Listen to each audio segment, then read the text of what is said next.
I'm still grim. Trying to get my afro together. You know how it is. Let me get everything started, y'all. Today is Make That Money Monday. I want you guys to be purposeful on making that money.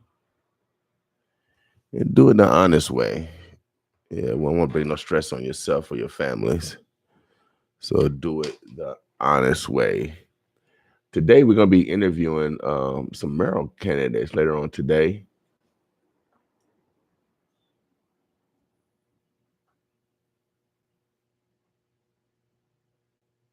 And then I'm trying to confirm with Mayor Stalter. I know she's supposed to come in today. I just couldn't confirm her time yet.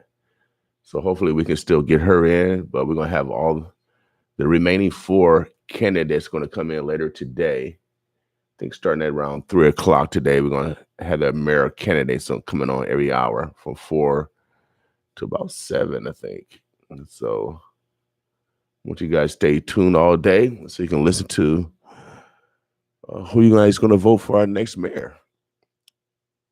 So in the meantime, let me play some music. Let me get everything started this morning.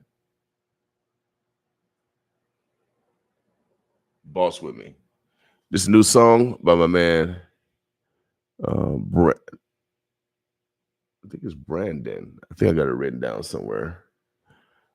Boss With Me.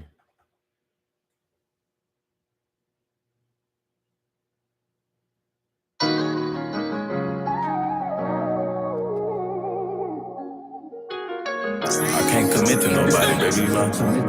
Last woman I gave my heart to, man. Son, don't got the sauce, boy. I'm still picking up the pieces. Shit.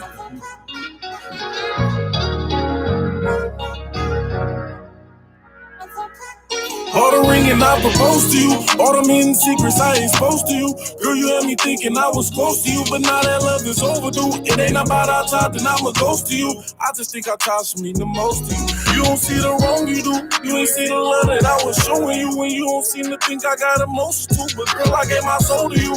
Father, only you know what I'm going through. Please tell me what else am I supposed to do. I was hoping maybe you could heal a heart that's cut wide open.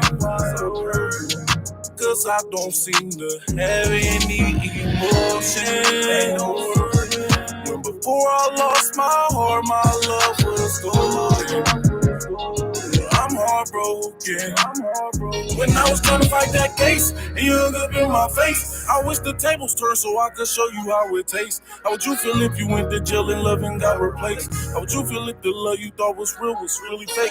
How would you feel if the love and time you put in was a waste? I was true with my love and time, and that was my mistake. Walk in my shoes and tell me you wouldn't feel like a disgrace. These are lifelong memories and they'd never be erased. I deal with them every day. I've been hurting every way. I'm used to being betrayed. Got so used to being played. But I'm more mad at myself. I had the choice and chose to stay. Cause you justify everything you do and say like it's okay. Yeah, I was hoping maybe you could heal a heart that's cut wide open. Cause I don't seem to have any emotion. When before I lost my heart, my love was golden. I'm heartbroken.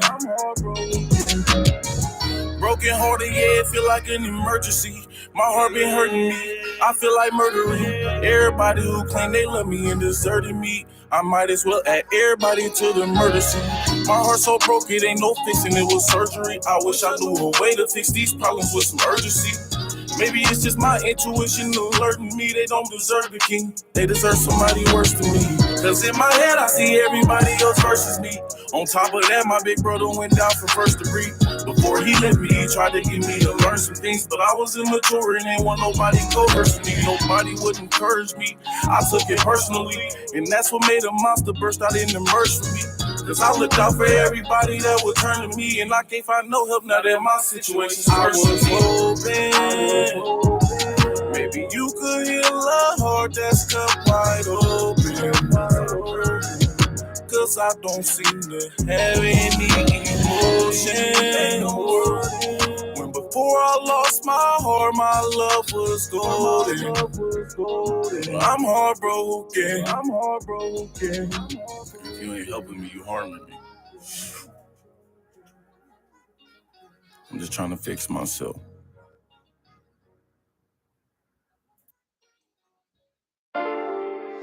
Trey made this beat. I'm hard to forget, you know what I'm saying? Like, I'm very rare, real is rare. You ain't gonna never come against somebody like me ever. Ain't nobody gonna be as genuine, as sincere as me. You ain't gotta lie to me about nothing, you know what I'm saying?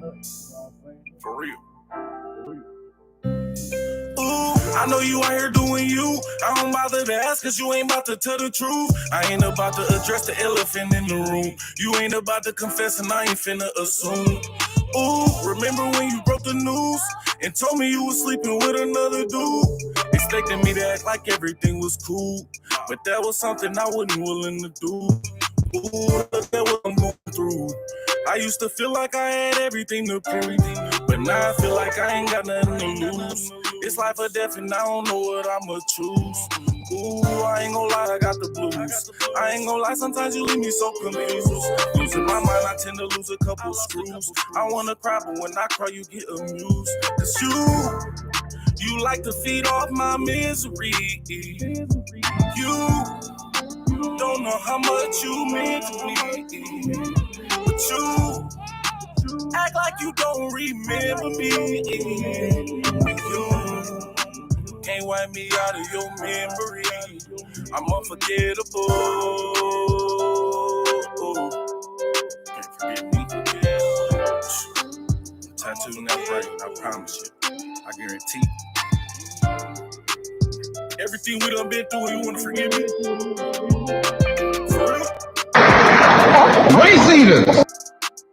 All these difficult situations, trials and tribulations, on top of losing my patience, make it hard to have relations. Honestly, don't see nobody meeting my expectations. Gotta ride alone if I plan on meeting my destination. Thought I could make it work, but it was my imagination. Telling me your love was real, it was just an hallucination. I suffer from retardation, adding you to the equation. Cause I was real and maybe you was imitation. Went to jail on probation and got a 3-year vacation. I gotta go the duration from having a conversation. I think it's crazy you let them people intimidate you. And now it's to the point I wanna call and say I hate you. Cause you got me in jail for something you know I ain't do. Calling your phone is something I know I can't do. If the tables turn, girl, this pain will probably break you. I can't expect you to understand and I can't make you. Cause you like to feed off my misery. You don't know how much you mean to me. But you act like you don't remember me. When you can't wipe me out of your memory, I'm unforgettable. Killer Beats, you did it again.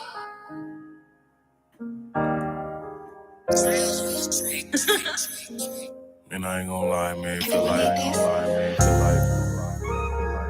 I be lost in my own thoughts. For real. Can't even see my daughter, I don't think it's fair to me. It feel like I gotta die to get someone to care for me. I often wonder why it ain't nobody there for me. Never really had nobody, so support is rare to me. I heard you only get one life and I've been moving carefully. Swear I done been to places people wouldn't dare to be. And I done see some things that I ain't really care to see. I'm a troubled human being and probably need some therapy. Cause nobody intervenes until they see you perishing. I don't want you to wait until I die to cherish me. Cause baby, I'm the king, I can't let you embarrass me. Going in the end for me, it ain't nobody rare as me. See those abusing me, misusing and confusing me. Usually I'm the target, it's like they always choosing me. So I keep my heart guarded so I don't end up losing me. I done been broken hearted before, it's nothing new to me. They thought I was retarded cause I maneuver stupidly. When in my head I thought no one maneuvered as smooth as me. A bunch of people faking, they be acting cool with me. Steady smiling in my face and probably plan on shooting me. Last dude tried to kill me, used to go to school with me. Been knowing up since second grade, you really grew me. Now I can't leave the house unless I got that two of me. Be a cold day in hell before I let you fool with me. Girl, you wasting your time if you plan on seducing me. You can shake that booty me, but girl, it ain't amusing me. Baby, I would rather know what can you really do for me. Cause you gotta hit the door if you got plans to ruin me. Can't even see my daughter, I don't think it's fair to me. It feel like I gotta die to get someone to care for me. I often wonder why it ain't nobody there for me. Never really had nobody, so support is rare to me. I heard you only get one life and I've been moving carefully. Swear I done been to places people wouldn't dare to be. And I done see some things that I ain't really care to see. I'm a troubled human being and probably need some therapy. If you accept me, then accept how I'm living. If you respect me, then respect my decisions. I've been thugging with a passion. There's some things you can't imagine. Got mama telling me I need to move different. I've been tripping. I don't know why me and my daughter so distant. I don't know why they wanna ride in my image. I know they don't want me completing my mission. Only God is my witness. Yeah. The same people I call family abandoned me. Say they love me and wouldn't lend a helping hand to me. So when I'm up and finally able to manage me, I bet I won't forget the things you did to damage me. Saying sorry was just a way that you could banish me. But you can keep them fake apologies you handed me. Slowly but surely becoming the man I plan to be. I got a plan for me, but I don't think you understand. Can't see my daughter, I don't think it's fair to me. It feel like I gotta die to get someone to care for me. I often wonder why it ain't nobody there for me. Never really had nobody, so support is rare to me. I heard you only get one life and I've been moving carefully. Swear I done been to places people wouldn't dare to be. And I done see some things that I ain't really care to see. I'm a troubled human being and probably need some therapy.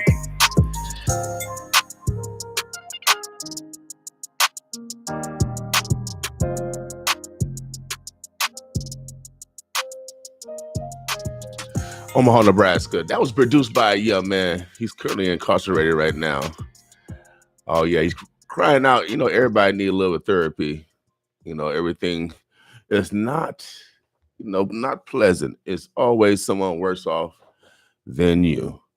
All right. Let's keep them in prayers. If you're locked down, make sure, keep your head towards God.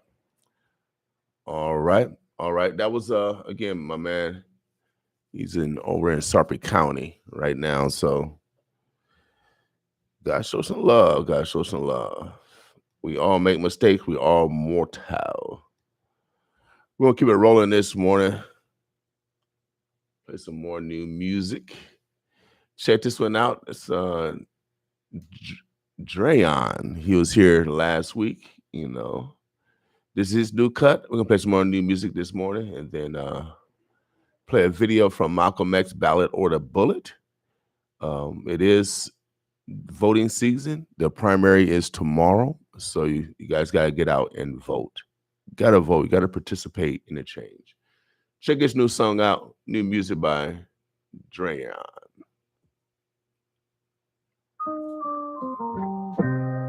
This young man can sing right here from Omaha, y'all. Boss with me this morning.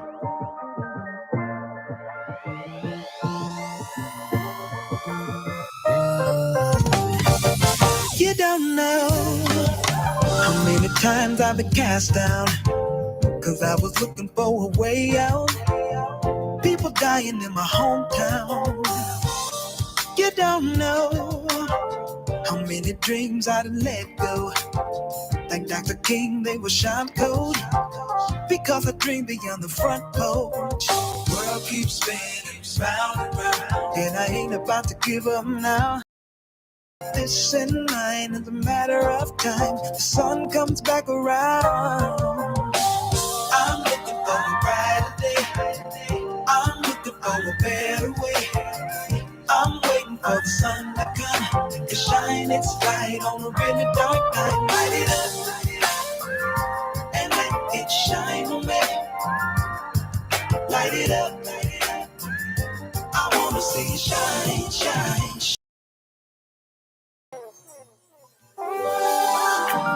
You don't know how many times I done fell down, trying to be someone I can't now, 'cause I was hanging with the wrong crowd. You don't know how I sat in church on Sunday, but when I ran into Monday, all my problems came to haunt me. But the world keeps spinning, round and round, so I ain't about to give up now. Keep this in mind, in a matter of time, the sun comes back around. I'm looking for a brighter day. I'm looking for a better way. I'm waiting for the sun to come and shine its light on a really dark night. Light it up and let it shine away. Light it up. I wanna see shine, shine, shine. You don't know, don't have an inkling what it is to have the sand under your feet sinking. Thinking you standing on solid ground, you found that your Katrina stay breaching your dam. Fam, body cams ain't stopped the bullets. Shots fired in court, they pull it. We do our best to pull through. Like good movers, we pull up and move you. Still, we unstoppable. Peace be still, we do the impossible. The mission is to heal the village, get our spirits and minds right. We stay looking forward, cause there's blind spots in our hindsight. Turn up just cold talk for shine bright. We living in the moment, so you know the time's right. Every day we turn lemons into limelight. Light it up. Like the sun, we can't help but light it up. I'm looking for a brighter day. I'm looking for a better way. I'm waiting for the sun to come to shine its light on a really dark night. Light it up, and let it shine away. Light it up, I wanna see shine.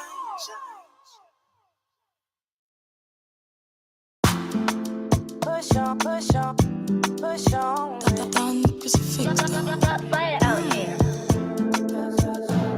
Baby, give it to me, give it to me, give it to me, cha cha cha. So baby, come on, give me slowly, cha cha cha.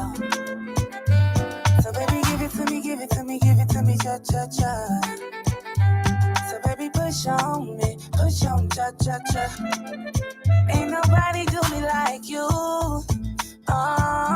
They can't put it down like you do.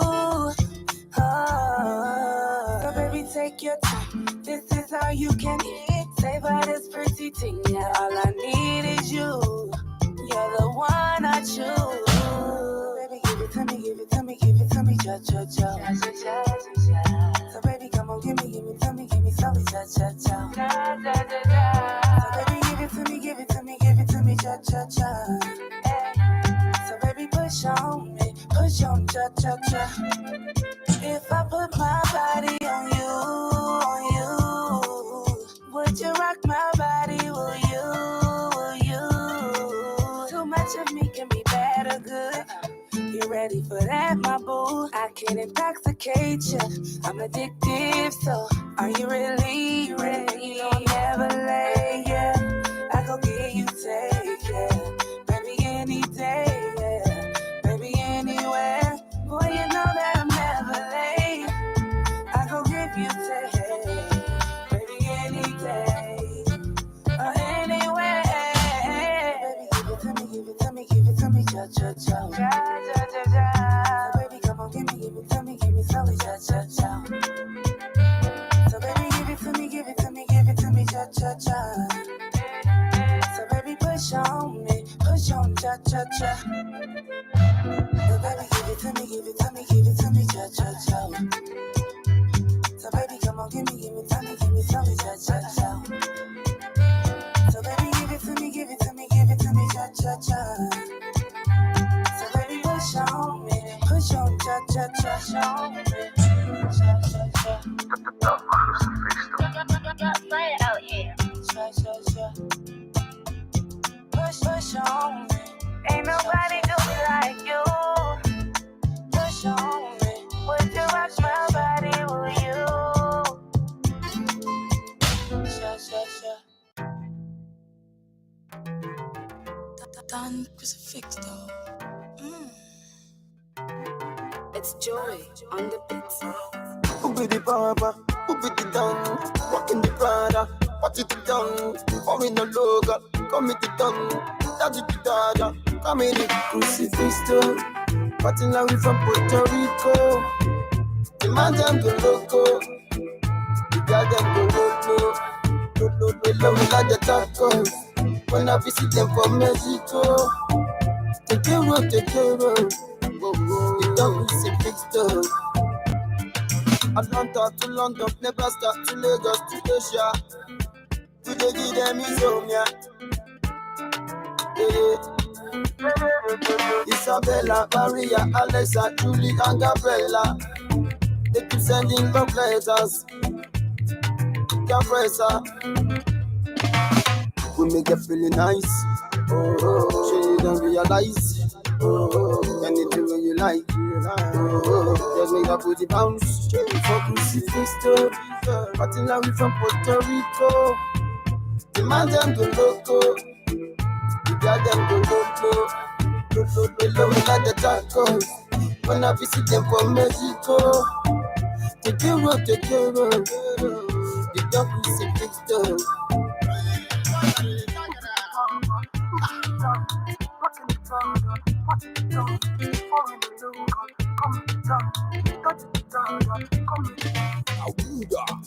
Baby, call me the double crucifix.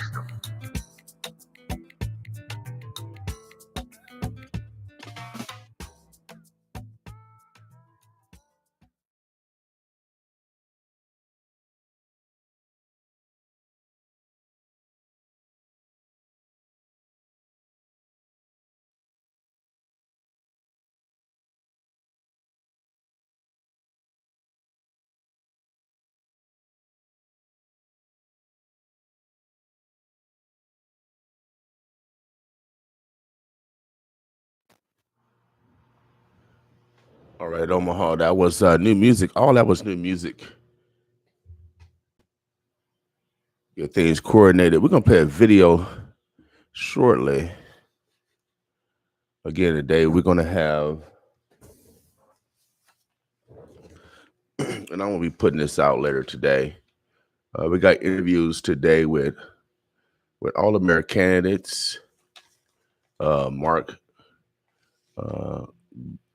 Grudell will be here at 4 o'clock. Miss Kimra Snipes will be here at 5 o'clock. RJ Neary will be here at 3 o'clock. Like I said, we're still trying to get the mayor. When I talked to her last week, it was after a debate, and we couldn't lock down a time. She didn't have her schedule with her. And so I'm going to try to give her a call this morning, see if we can get her sometime today. I know you guys still have some questions on who to vote for. We're trying to, bring the candidates in so you guys can get to know them one-on-one in about an hour setting. All you hear is commercials on TV and sound bites. So you rarely get to know the candidates.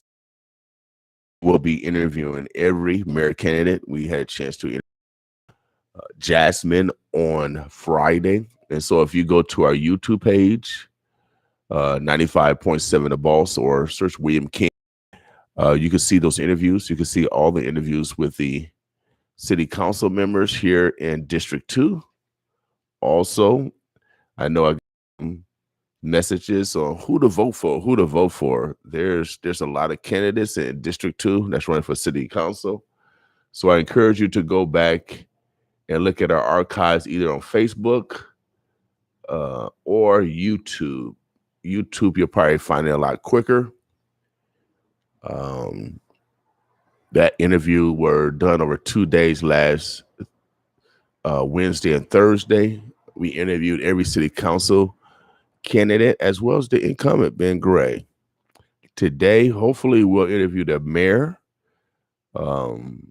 Still got a lot down a time. However, we have interviewed candidate Jasmine Harris. We interviewed her Friday. You guys want to go back and check out that interview. Again, it's on YouTube.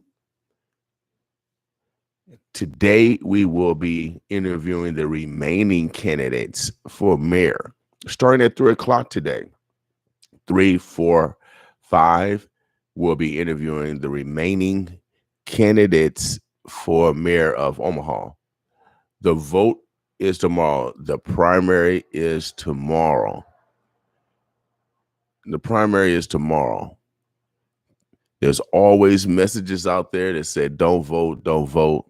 However, those people don't acknowledge and respect their ancestors. Yes, I'm going there. I'm going there because their ancestors participated unwillingly in slavery. It was forbidden for them to read, write. It was death immediately. And once they did get some freedoms after their emancipation, after the Civil War, we did get some, have some legislative gains where our brothers and sisters participated in politics, and they were either killed,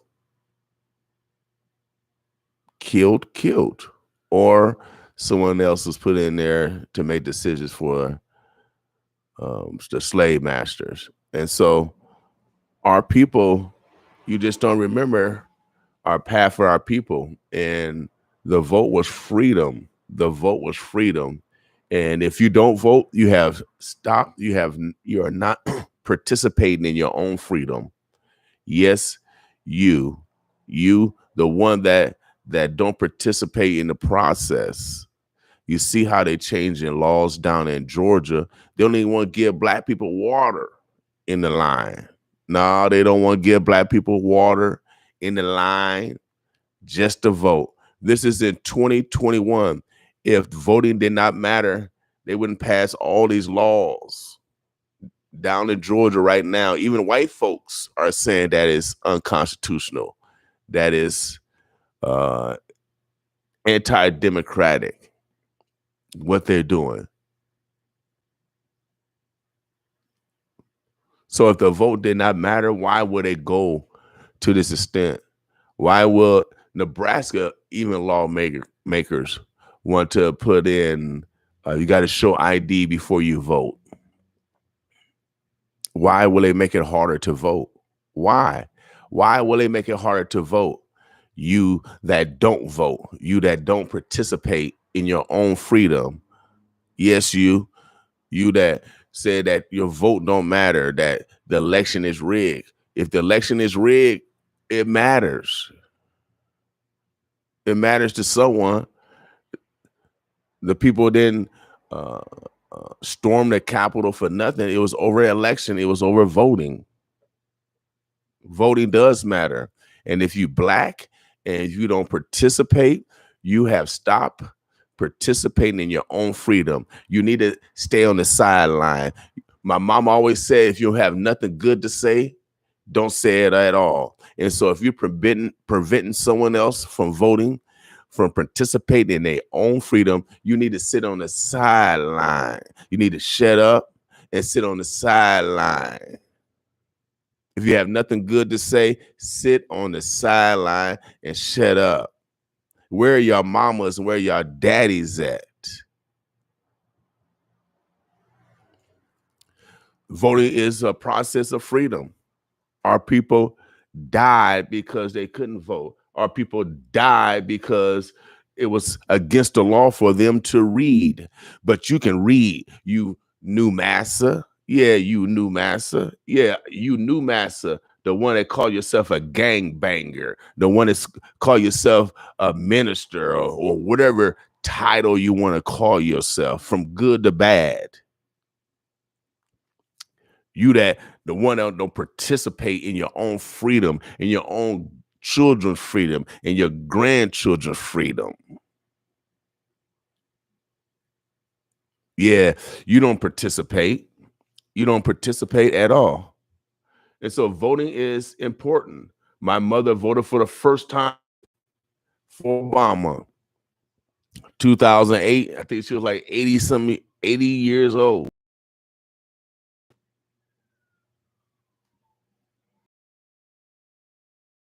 So voting does matter.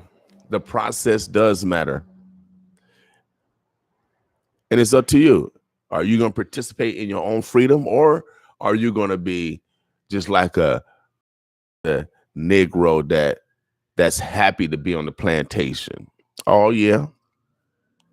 You're happy to be on the plantation. Omaha, Nebraska, the birds, the bluffs. Today is Make That Money Monday. I'm your host, William King. We are a research radio station. Our goal is to improve self, family, and community.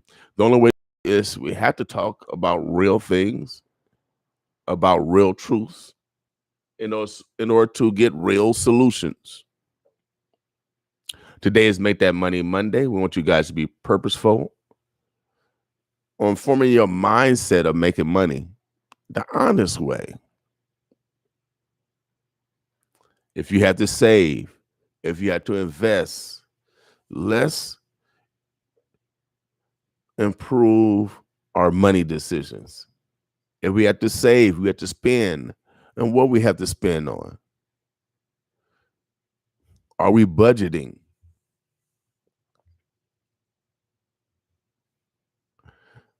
So today is Make That Money Monday. We make money in different ways. Saving it as well as investing it. You can make money. Working, also building something that's been in your heart. We have to be innovative like our ancestors were. We have to continue to participate in the freedom. So today, again, we're going to have all of mayor candidates coming in from starting at 3 o'clock today. Hopefully, we'll have Mayor Stoughter sometime today.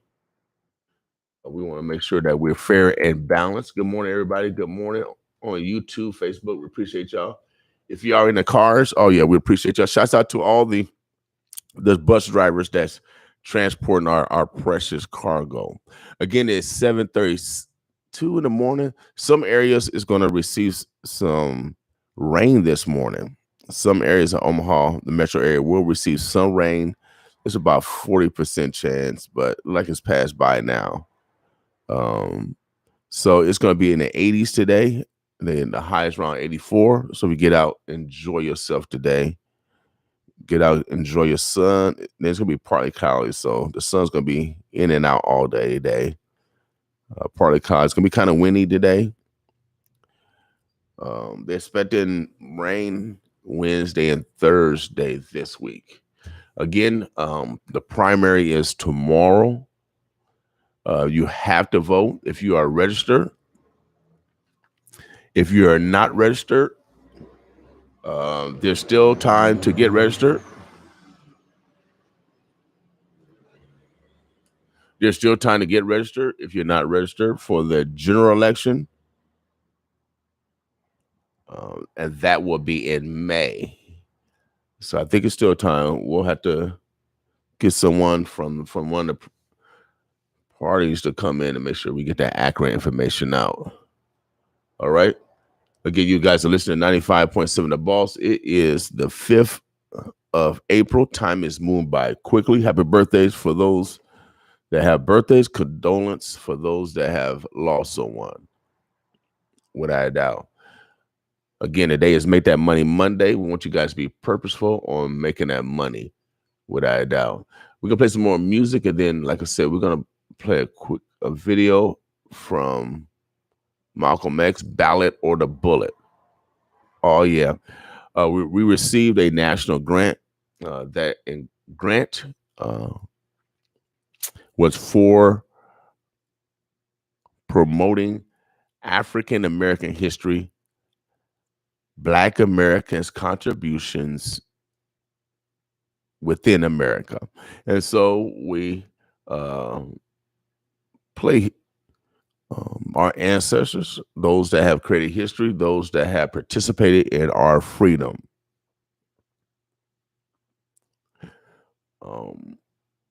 Once I'm going to cue it up, but we're going to play some music real quick. Boss with me.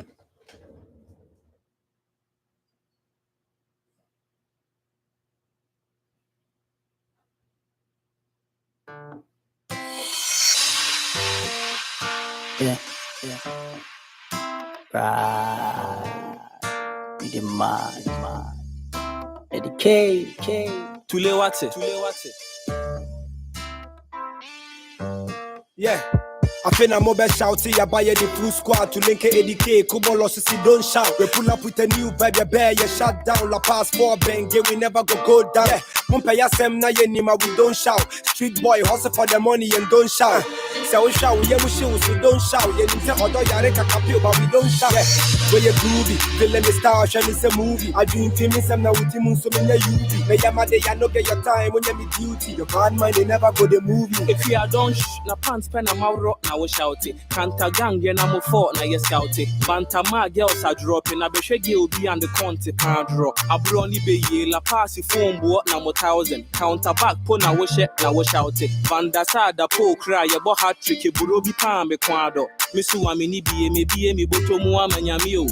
Man, you better man queen comedy on Kajai. Friday night, head and you, and I'm the booze, I land you. I chill, Sana boys in crack up. Yana me game now, so me, I'm a barber. A banner sign on the pack to pack, at tika, phantom mamba. Another banger for the street, don't shout. For the boys, for the girls, don't shout. You wear my 24 mamu beat, make you try move your feet. We they come with the heat, don't shout. Fine girl, now so on to a K, don't shout. Who could a laptop, so on search it, don't shout. How you go eat? Or brand no be cheap, DJ put on repeat, don't shout. We dey score there, Temas will pass, don't shout. Rappers there 7, but I be the plus, don't shout. I call a set Temas station over bus. There was a sound with the coin, yes, the cry, you know, free pass, don't shout. We dey come plus some new groove. This year more energy, glucose, so shout. Hey, then don't say the KB, the new age, we go shatter it soon, gringo. We dey mad from the east to the north to the south, don't shout. Take a never back out to the knockout. Cast water, take a she run about, no sound. I'm a fair, I'm a get me back, don't shout. Small boy danger, I read, we dey make CV save the wonder. Too much sauce, be like it for us some ginger. Paddy made the Lord, you go shine forever. Hey, Charlie made the Lord, you go shine forever. Another banger for the street, don't shout. For the boys, for the girls, don't shout. You wear my 24 mamu beat, make you try move your feet. We they come with the heat, don't shout. Fine girl, now so on to a K, don't shout. Who could a laptop, so on search it, don't shout. Ever yet, Charlie, how you go eat? Or brand no be cheap, DJ put on repeat, don't shout. Me I never flattered before.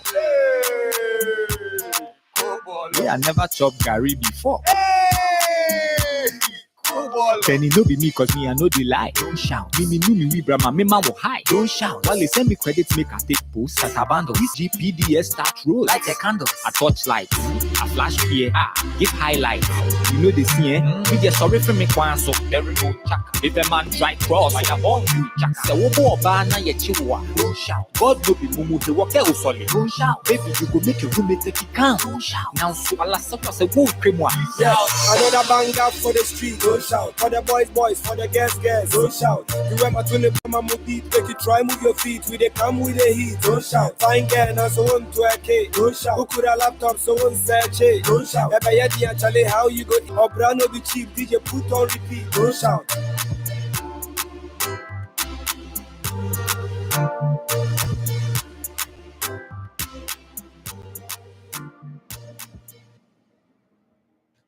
All right, Omaha, the Birds of Bloods. We're going to play a video. This one's Malcolm X. Malcolm X is from Omaha, Nebraska. His original name was Malcolm Little. Research it. You know, they don't teach everything in our history books. Again, we received a national grant to promote the contributions of Black Americans in America.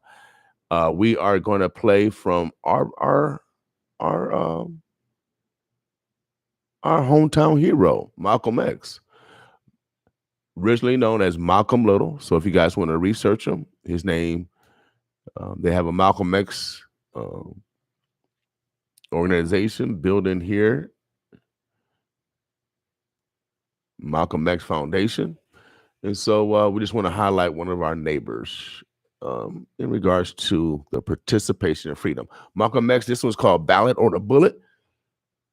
This is relevant because it's political season. We have to participate in the process. Boss with me.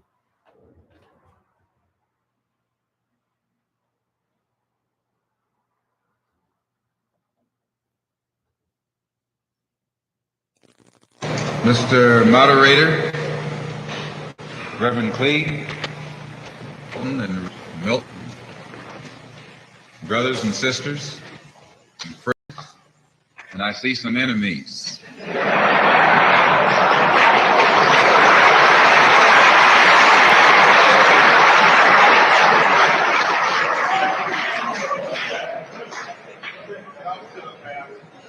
In fact, I think we're holding if we had an audience this large and didn't realize that there were some enemies present. This afternoon, we want to talk about the ballot or the bullet. The ballot or the bullet explains itself. But before we get into it, since this year of the ballot or the bullet, I would like to clarify some things refer to me personally concerning my own personal position. I'm still a Muslim. That is, my religion is still Islam.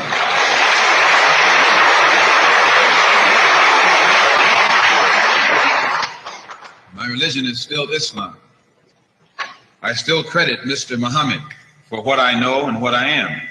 He's the one who opened my eyes. And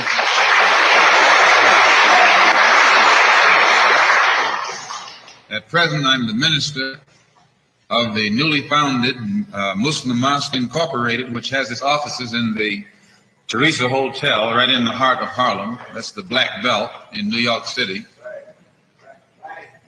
And when we realize that Adam Clayton Powell is a Christian minister, he has Abyssinia Baptist Church, but at the same time, he's more famous for his political struggling. And Dr. King is a Christian minister from Atlanta, Georgia, but he's become more famous for being involved in the civil rights struggle. There's another in New York, Reverend Galamison. I don't know if you've heard of him out here. He's a Christian minister from Brooklyn, but has become famous for his fight against the segregated school system in Brooklyn. Reverend Cleave, right here, is a Christian minister here in Detroit. He's the head of the Freedom Now Party. All of these are Christian ministers.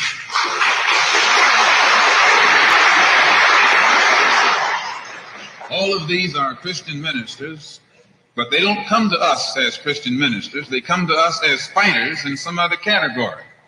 I'm a Muslim minister. The same as they are Christian ministers, I'm a Muslim minister. And I don't believe in fighting today in any one front, but on all fronts.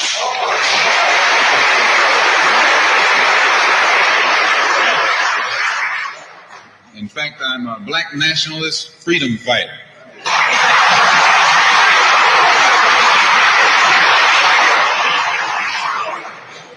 Islam is my religion, but I believe my religion is my personal business.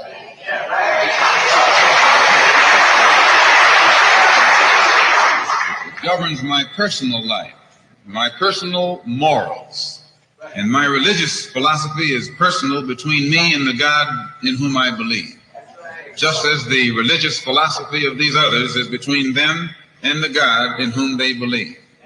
And this is best this way. Were we to come out here discussing religion, we'd have too many differences from the outstart, and we could never get together. So today, though Islam is my religious philosophy, my political, economic, and social philosophy is black nationalism. You and I...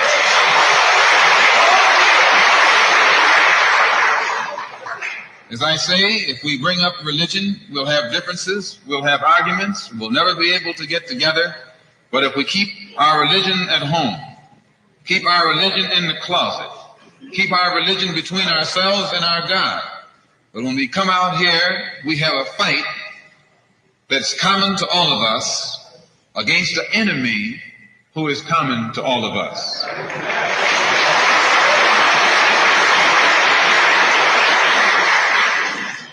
The political philosophy of black nationalism only means that the black man should control the politics and the politicians in his own community. The time when white people can come in our community and get us to vote for them so that they can be our political leaders and tell us what to do and what not to do is long gone.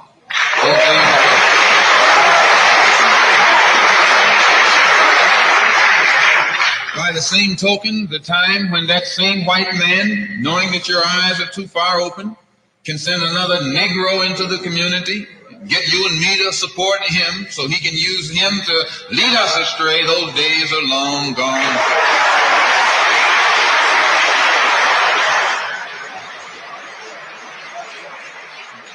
political philosophy of black nationalism only means that if you and I are going to live in a black community, and that's where we're going to live, because as soon as you move into as soon as you move out of the black community into their community, it's mixed for a period of time, but they're gone, and you're right there all by yourself.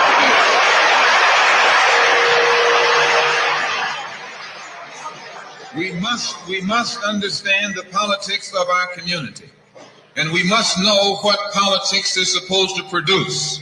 We must know what part politics play in our lives. And until we become politically mature, we will always be misled, led astray, or deceived or maneuvered into supporting someone politically who doesn't have the good of our community at heart. So the political philosophy of black nationalism only means that we will have to carry on a political program of re-education to open our people's eyes, make us become more politically conscious, politically mature. And then we will, whenever we get ready to cast our ballot, that ballot will be cast for a man of the community who has the good of the community at heart.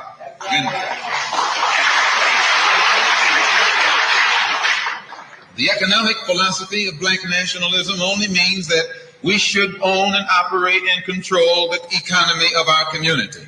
You can't open up a black store in a white community. White man won't even patronize you. And he's not wrong. He got sense enough to look out for himself. And you who don't have sense enough to look out for yourself.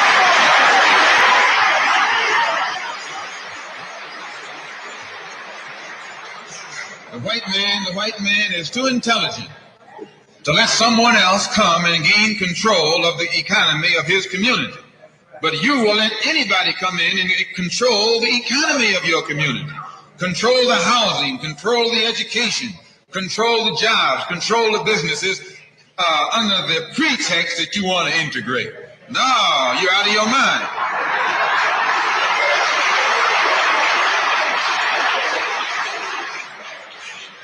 The economic philosophy of black nationalism only means that we have to become involved in a program of re-education to educate our people into the importance of knowing that when you spend your dollar out of the community in which you live, the community in which you spend your money becomes richer and richer. The community out of which you take your money becomes poorer and poorer. And because these Negroes who have been misled and misguided are breaking their necks to take their money and spend it with the man. The man is becoming richer and richer, and you're becoming poorer and poorer. And then what happens? The community in which you live becomes a slum. It becomes a ghetto. The conditions become run down. And then you have the audacity to complain about poor housing in a rundown community. Why, you run it down yourself when you take your dollar out.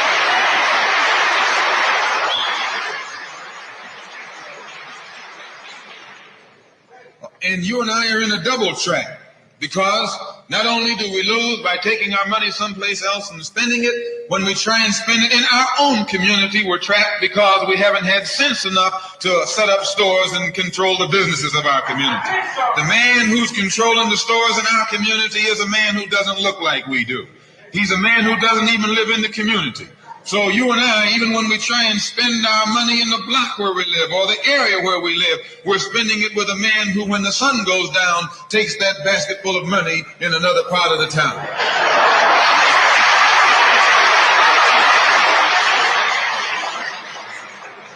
So we're trapped, double trapped, triple trapped.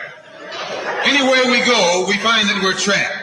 And every kind of solution that someone comes up with is just another trap. But the political and economic philosophy of black nationalism, the economic philosophy of black nationalism shows our people the importance of setting up these little stores and developing them and expanding them into larger operations. Woolworth didn't start out big like they are today. They started out with a dime store. And expanded and expanded and expanded until today they're all over the country and all over the world, and they're getting some of everybody's money. Now, this is what you and I in General Motors, the same thing started out like it is. It started out just a little rat race type operation. And it expanded and expanded until today it's where it is right now. And you and I have to make a start. And the best place to start is right in the community where we live.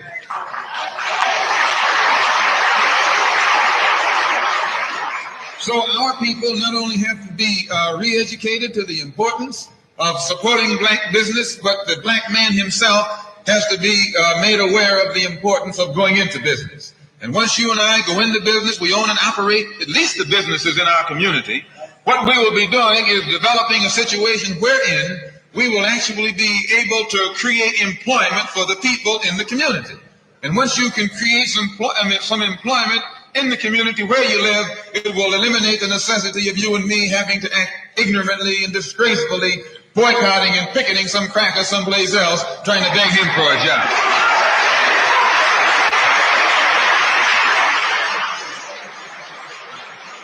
Anytime you have to rely upon your enemy for a job, you're in bad shape.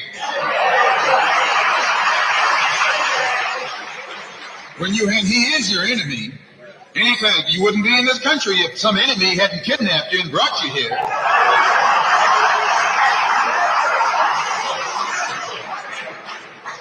On the other hand, some of you think you came here on the Mayflower.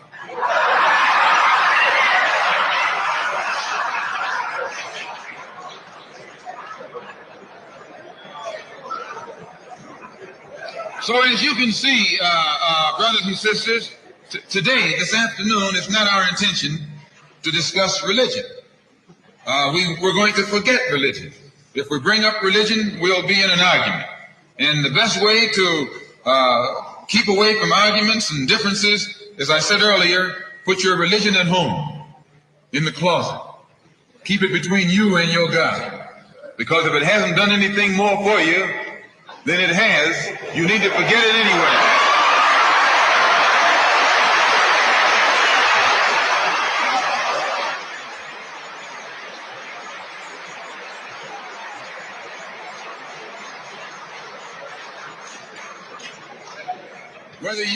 Whether you are a Christian or a Muslim or a nationalist, we all have the same problem. They don't hang you because you're a Baptist, they hang you because you're black.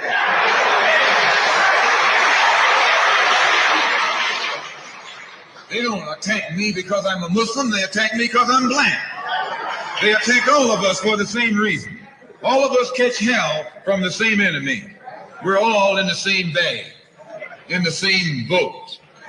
We suffer political oppression, economic exploitation, and social degradation.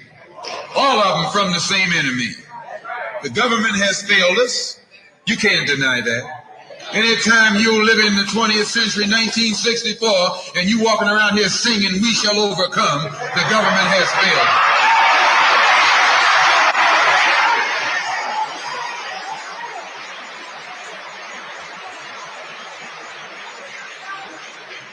This is part of what's wrong with you. You do too much singing.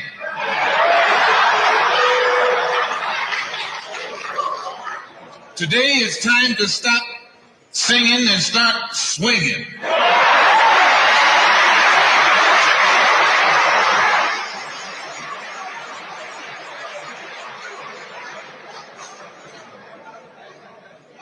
You can't sing up on freedom, but you can swing up on some freedom.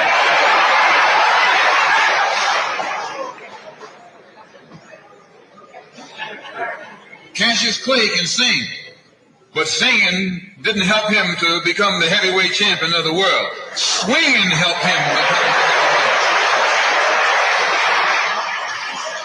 champion. So this government has failed us. The government itself has failed us. And the white liberals who have been posing as our friends have failed us. And once we see that all these other sources to which we've turned have failed, we stop turning to them and turn to ourselves. We need a self-help program, a do-it-yourself philosophy, a do-it-right-now philosophy. It's already too late philosophy. This is what you and I need to get with. And the only way we're going to solve our problem is with a self-help program. Before we can get a self-help program started, we have to have a self-help philosophy. Black nationalism is a self-help philosophy. What's so good about it, you can stay right in the church where you are and still take black nationalism as your philosophy. You can stay in any kind of civic organization that you belong to and still take black nationalism as your philosophy. You can be an atheist and still take black nationalism as your philosophy. This is a philosophy that eliminates the necessity for division and argument. Because if you're black, you should be thinking black. And if you're black and you're not thinking black at this late date, well, I'm sorry for you.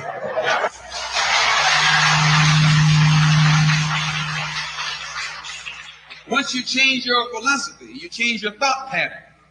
Once you change your thought pattern, you change your attitude. Once you change your attitude, it changes your behavior pattern. And then you go on into some action. As long as you got a sit-down philosophy, you'll have a sit-down thought pattern. And as long as you think that old sit-down thought, you'll be in some kind of sit-down action. They'll have you sitting in everywhere. It's not so good to refer to what you're going to do as a sit-in.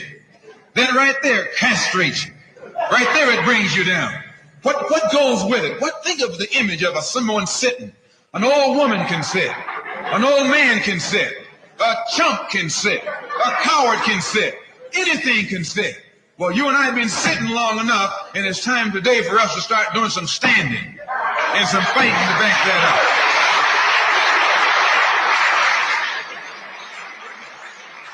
When we look at other parts of this earth upon which we live, we find that black, brown, red, and yellow people in Africa and Asia are getting their independence. They're not getting it by singing, "We shall overcome." No, they're getting it through nationalism. It is nationalism that brought about the independence of the people in Asia. Every nation in Asia gained its independence through the philosophy of nationalism. Every nation on the African continent that has gotten its independence brought it about through the philosophy of nationalism. And it will take black nationalism that to bring about the freedom of 22 million Afro-Americans here in this country where we have suffered colonialism for the past 400 years.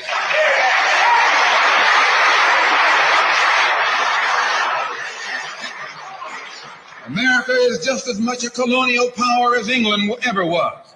America is just as much a colonial power as France ever was. In fact, America is more so a colonial power than they, because she's a hypocritical colonial power behind it.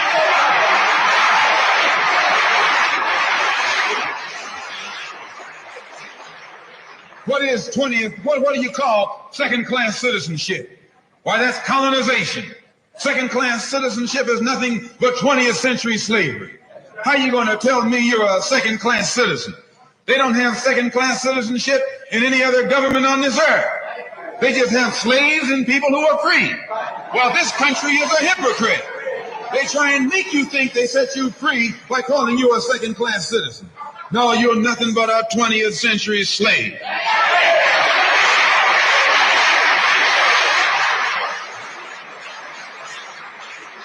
Just as it took nationalism to remove colonialism from Asia and Africa, it'll take black nationalism today to remove colonialism from the backs and the minds of 22 million Afro-Americans here in this country. And 1964 looks like it might be the year of the ballot or the bullet.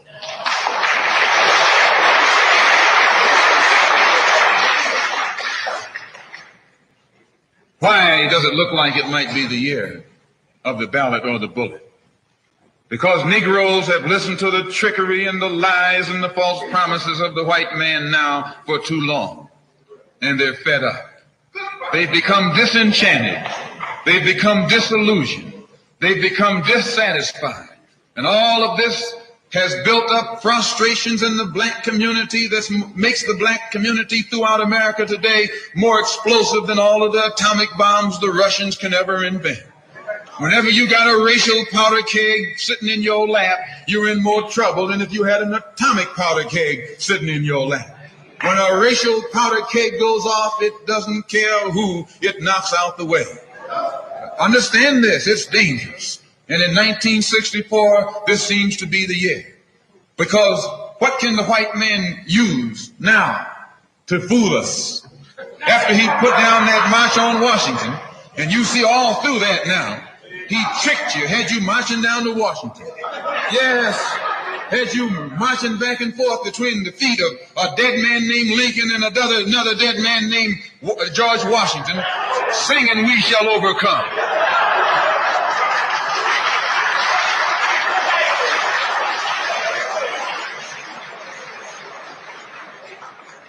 He made a chump out of you. He made a fool out of you. He made you think you were going somewhere, and you end up going nowhere but between Lincoln and Washington. So today our people are disillusioned. They've become disenchanted. They've become dissatisfied. And in their frustrations, they want action. And in 1964, you see this young black man, this new generation, asking for the ballot or the vote. That old Uncle Tom action is outdated. The young generation don't want to hear anything about the odds are against us. What do we care about odds?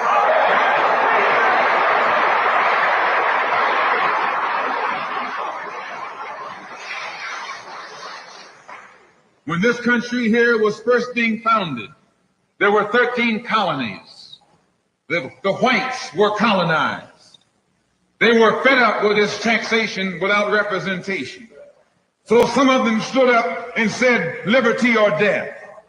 Though I went to a white school over here in Mason, Michigan. The white man made the mistake of letting me read his history books. He made the mistake of teaching me that Patrick Henry was a patriot. And George Washington wasn't nothing nonviolent about old Pat or George Washington. Liberty or death was what brought about the freedom of whites in this country from the English.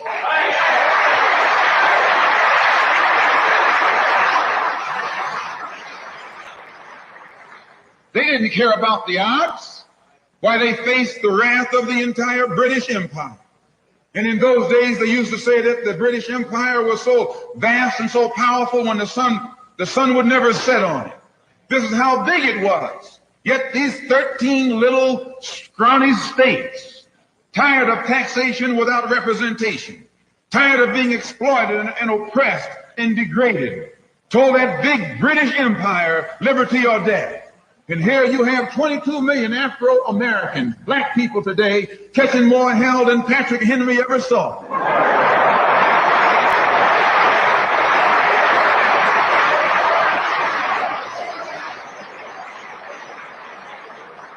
And I'm here to tell you, in case you don't know it, that you got a new generation of black people in this country who don't care anything whatsoever about odds.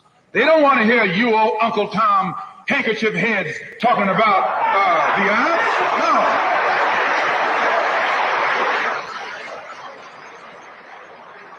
No. This is a new generation. If they're going to draft these young black men and send them over to Korea or South Vietnam to face 800 million Chinese,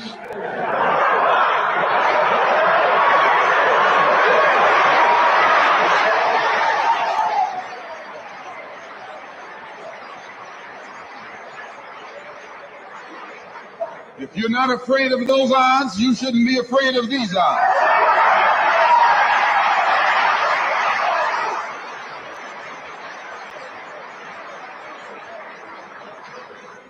Why does this loom to be such an explosive political year? Because this is the year of politics. This is the year when all of the white politicians are going to come into the Negro community. You never see them until election time. You can't find them until election time. They're going to come in with false promises. And as they make these false promises, they're going to feed our frustrations. And this will only serve to make matters worse. I'm no politician. I'm not even a student of politics. I'm not a Republican, nor a Democrat, nor an American, and got sense enough to know it.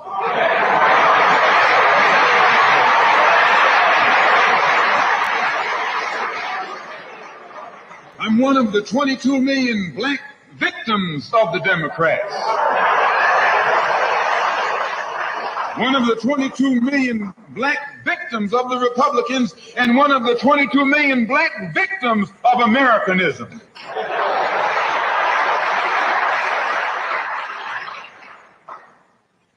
And when I speak, I don't speak as a Democrat or a Republican, nor an American. I speak as a victim of America's so-called democracy. You and I have never seen democracy. All we've seen is hypocrisy.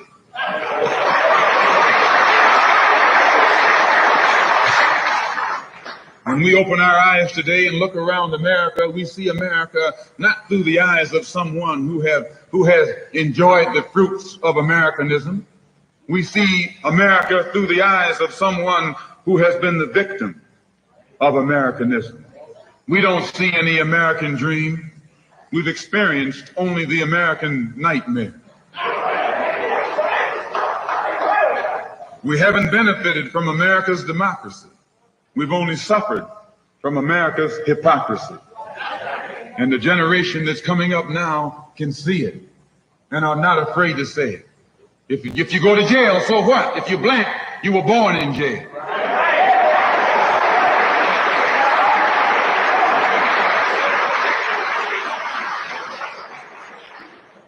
If you black, you were born in jail. In the North as well as the South. Stop talking about the South. Long as you south of the Canadian border, you're south.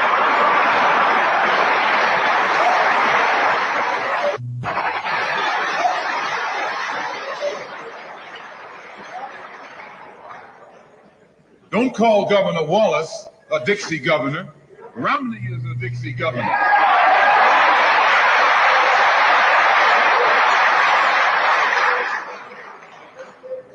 "22 million black victims of Americanism are waking up, and they're gaining a new political consciousness, becoming politically mature. And as they develop this political maturity, they're able to see the recent trends in these political elections. They see that the whites are so evenly divided that every time they vote, the race is so close, they have to go back and count the votes all over again. And which means that any block, any minority that has a block of votes that stick together is in a strategic position. Either way you go, that's who gets it. You're in a position to determine who go to the White House and who stay in the doghouse. You're the one who has that power. You can keep Johnson in Washington, D.C., or you can send him back to his Texas cotton patch.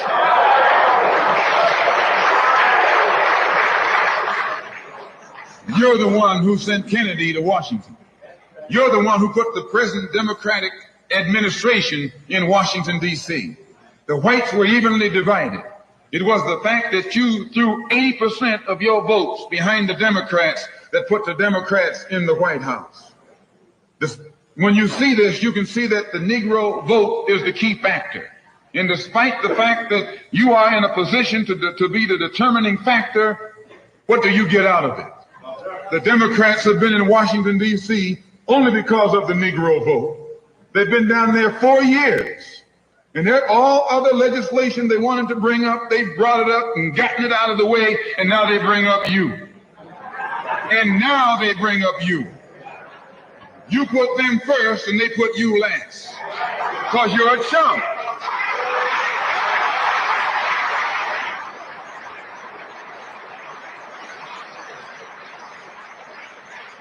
A political chump.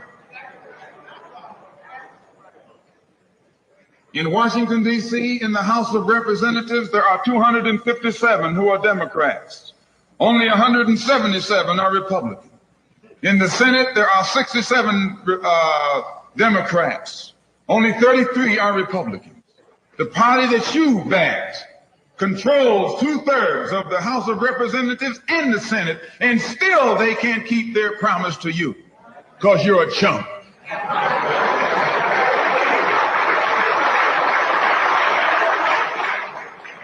Anytime you throw your weight behind a political party that controls 2/3 of the government, and that party can't keep the promise that it made to you during election time, and you're dumb enough to walk around continuing to identify yourself with that party, you're not only a chump, but you're a traitor to your race.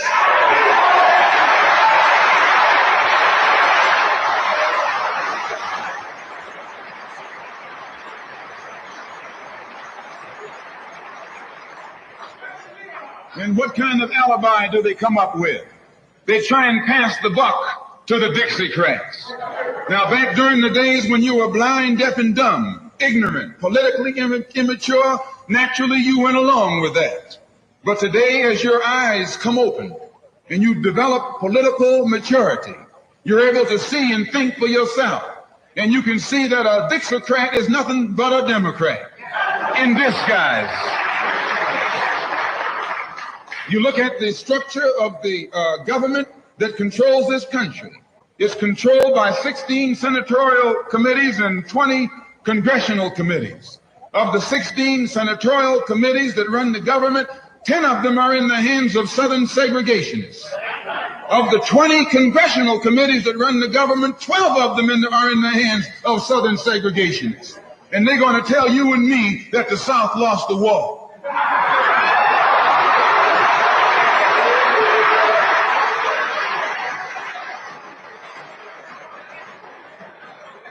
You today are in the hands of a government of segregationists, racists, white supremacists, who belong to the Democratic Party but disguise themselves as Dixiecrats. A Dixiecrat is nothing but a Democrat. Whoever runs the Democrats is also the father of the Dixiecrats. And the father of all of them is sitting in the White House.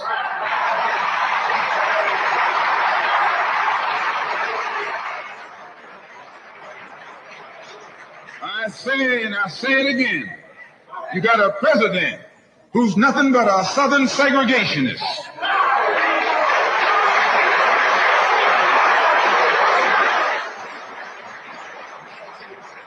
From the state of Texas. They'll lynch you in Texas as quick as they'll lynch you in Mississippi.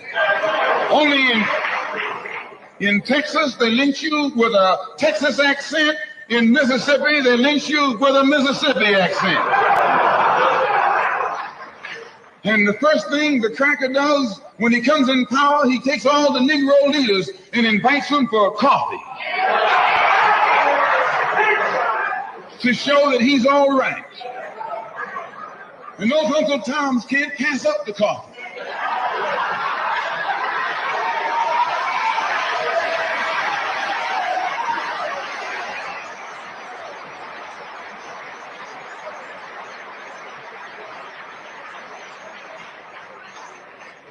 They come away from the coffee table telling you and me that this man is all right because he's from the South. And since he's from the South, he can deal with the South. And look at the logic that they're using. What about Eastland? He's from the South. Make him the president.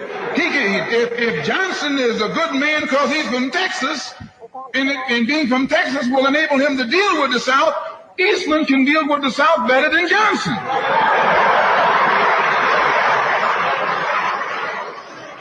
Oh, I say, you've been misled. You've been had. You've been took.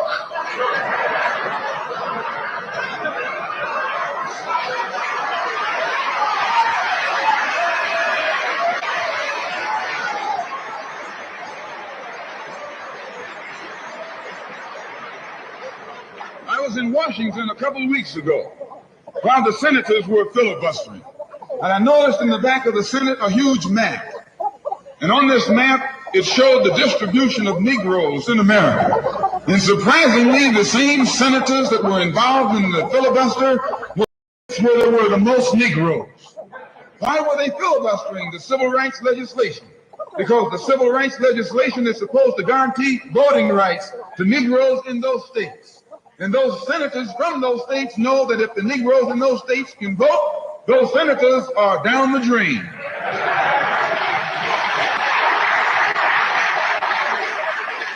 The representatives of those states go down the drain.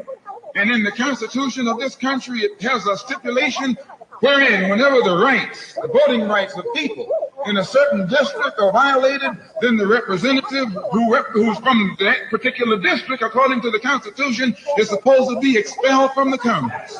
Now, if this particular aspect of the Constitution was enforced, why, you wouldn't have a cracker in Washington, D.C.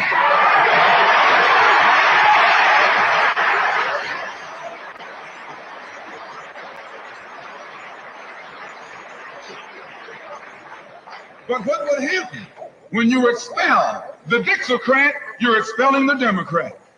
When you destroy the power of the Dixiecrat, you're destroying the power of the Democratic Party. So how in the world can the Democratic Party in the South actually side with you in sincerity when all of its power is based in the South? These with the Southern Democrats.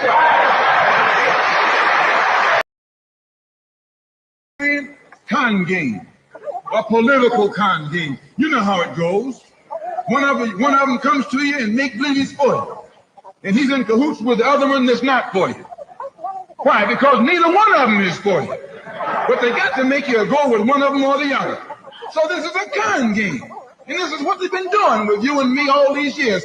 First thing Johnson got off the plane when he became president, he asked, "Where's Dickie?" You know who Dickie is? Dickie is old Southern cracker Richard Russell. Look here. Yes. Lyndon B. Johnson's best friend is the one who is ahead, who's heading the forces that are filibustering civil rights legislation. You tell me, how in the hell is he going to be Johnson's best friend?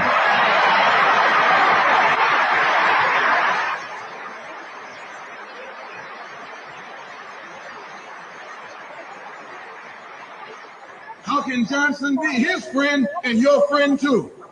No, that man is too tricky, especially if his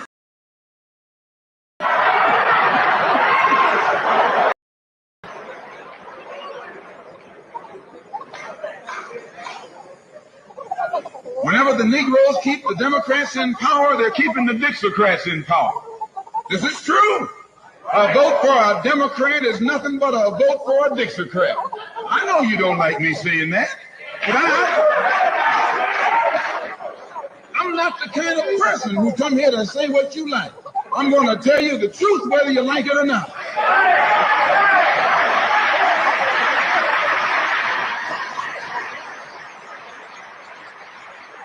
Up here in the North, you have the same thing. The Democratic Party don't do it. They don't do it that way. They got a thing that they call gerrymandering. They maneuver you out of power.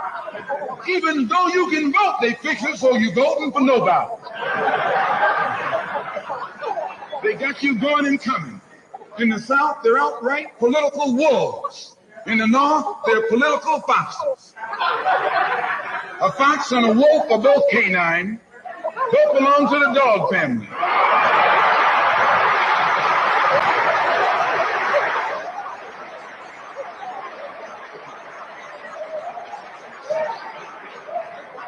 Now, you take your choice.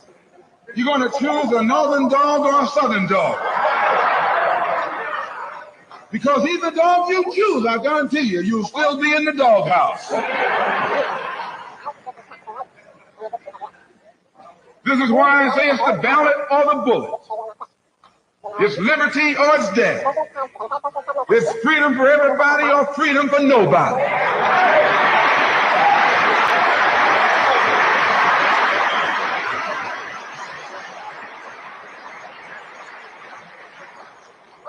America today finds herself in a unique situation. Historically, revolutions are bloody. Oh, yes, they are. They haven't never had a bloodless revolution or a nonviolent revolution. That don't happen even in Hollywood.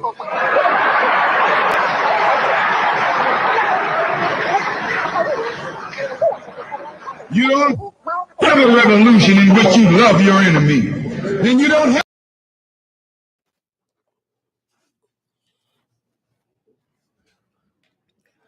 All right, Omaha, the Birds, the Bluffs. That was Malcolm X, our hometown great.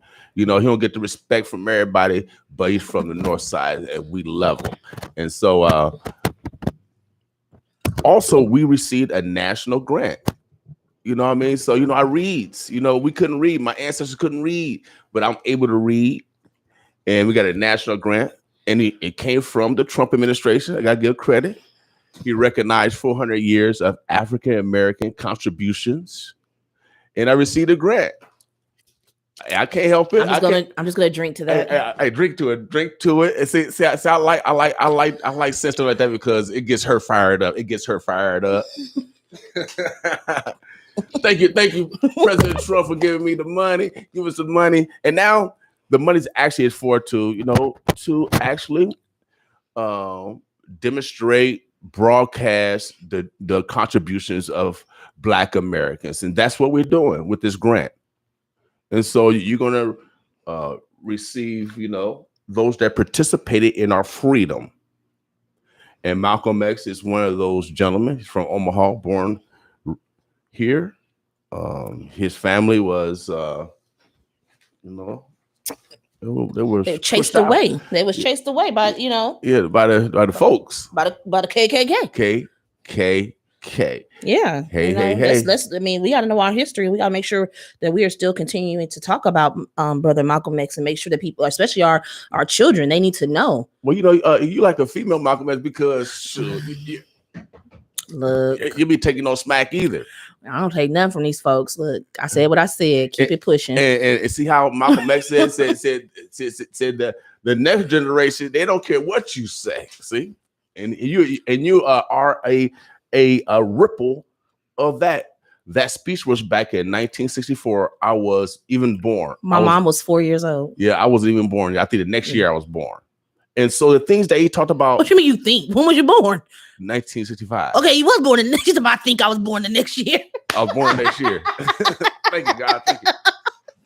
I think I was born. You know. I'll listen to the slave narrative. You know, I don't know when I was born. You know, how they say the guy said, "How old are you?" I said, "You know, I don't know how old I am." Omaha, Nebraska. You know how we got one of the stars in the house. I do call her. She's a female Malcolm X, and she is. I mean, that's a powerful. You don't call him the. Well, Malcolm, how you don't call them the names and stuff. Oh no. I'm respectful with what I say, you know, because I want people to give me respect.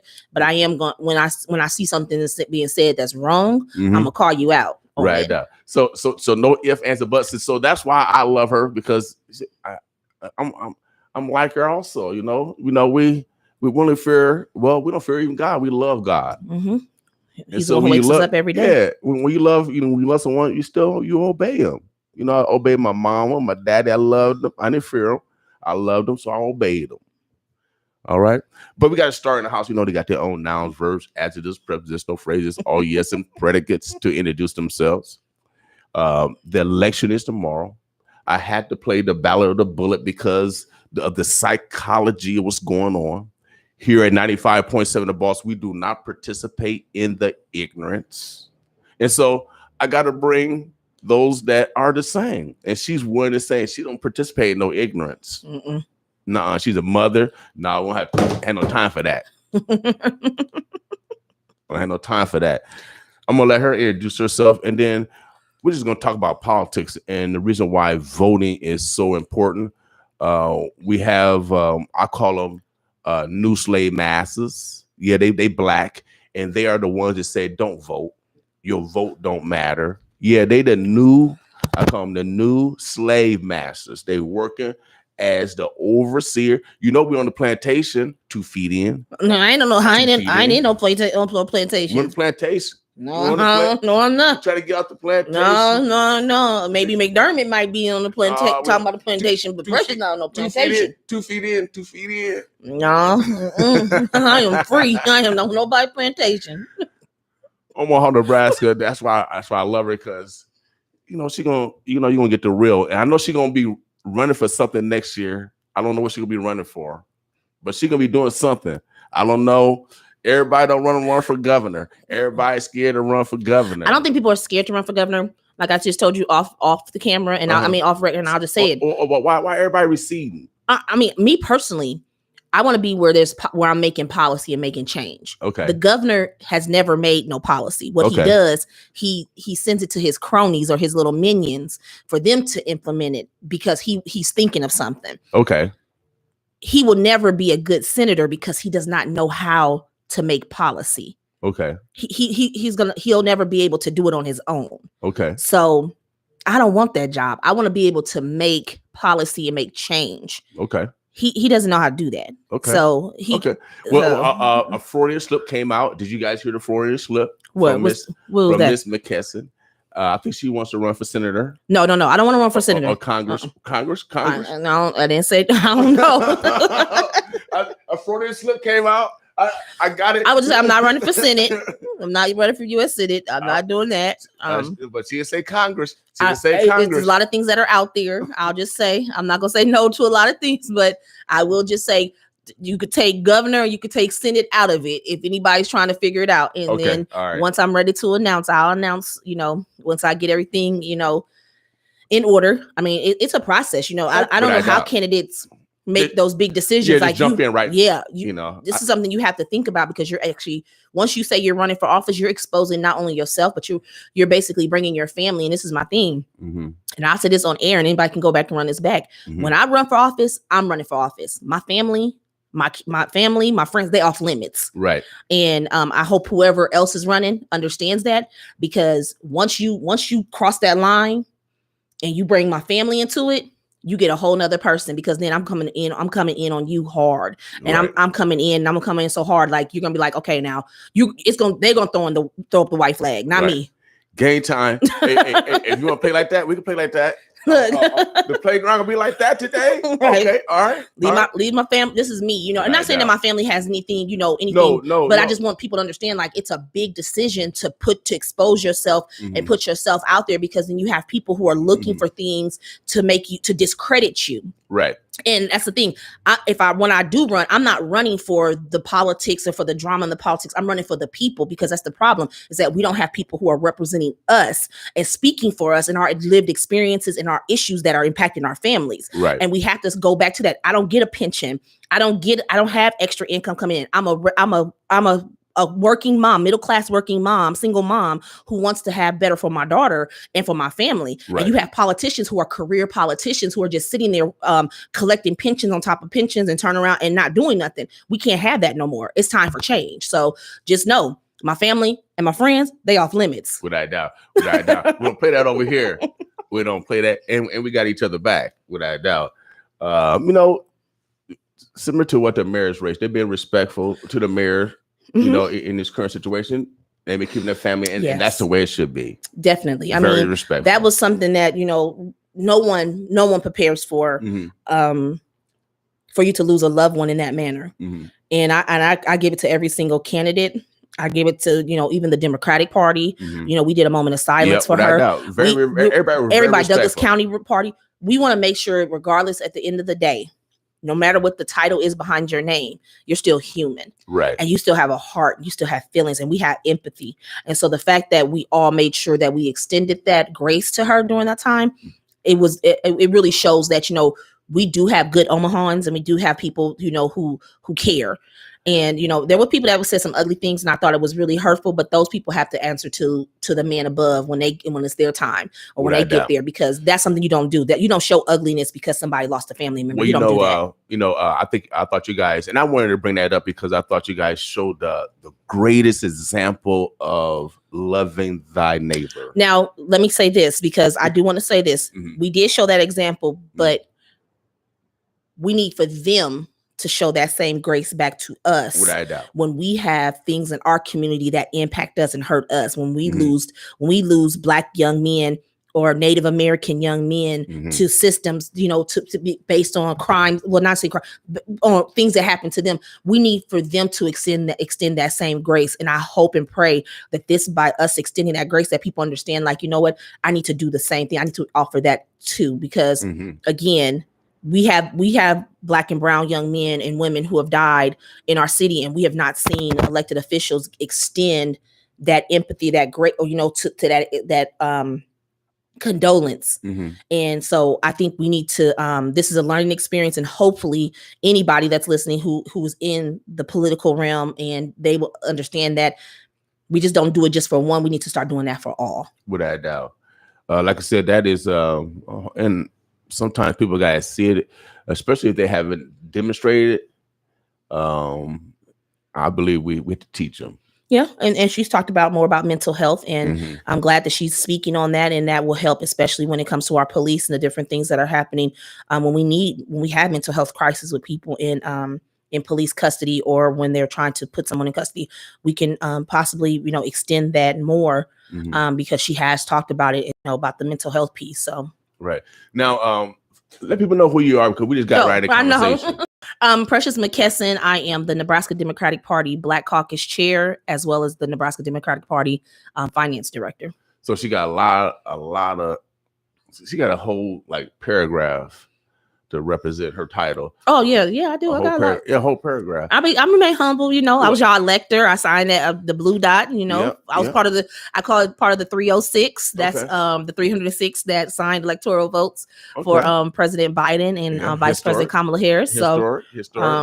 So I'm a part of the 306. Yeah, without doubt, baby. We got historic makers around here.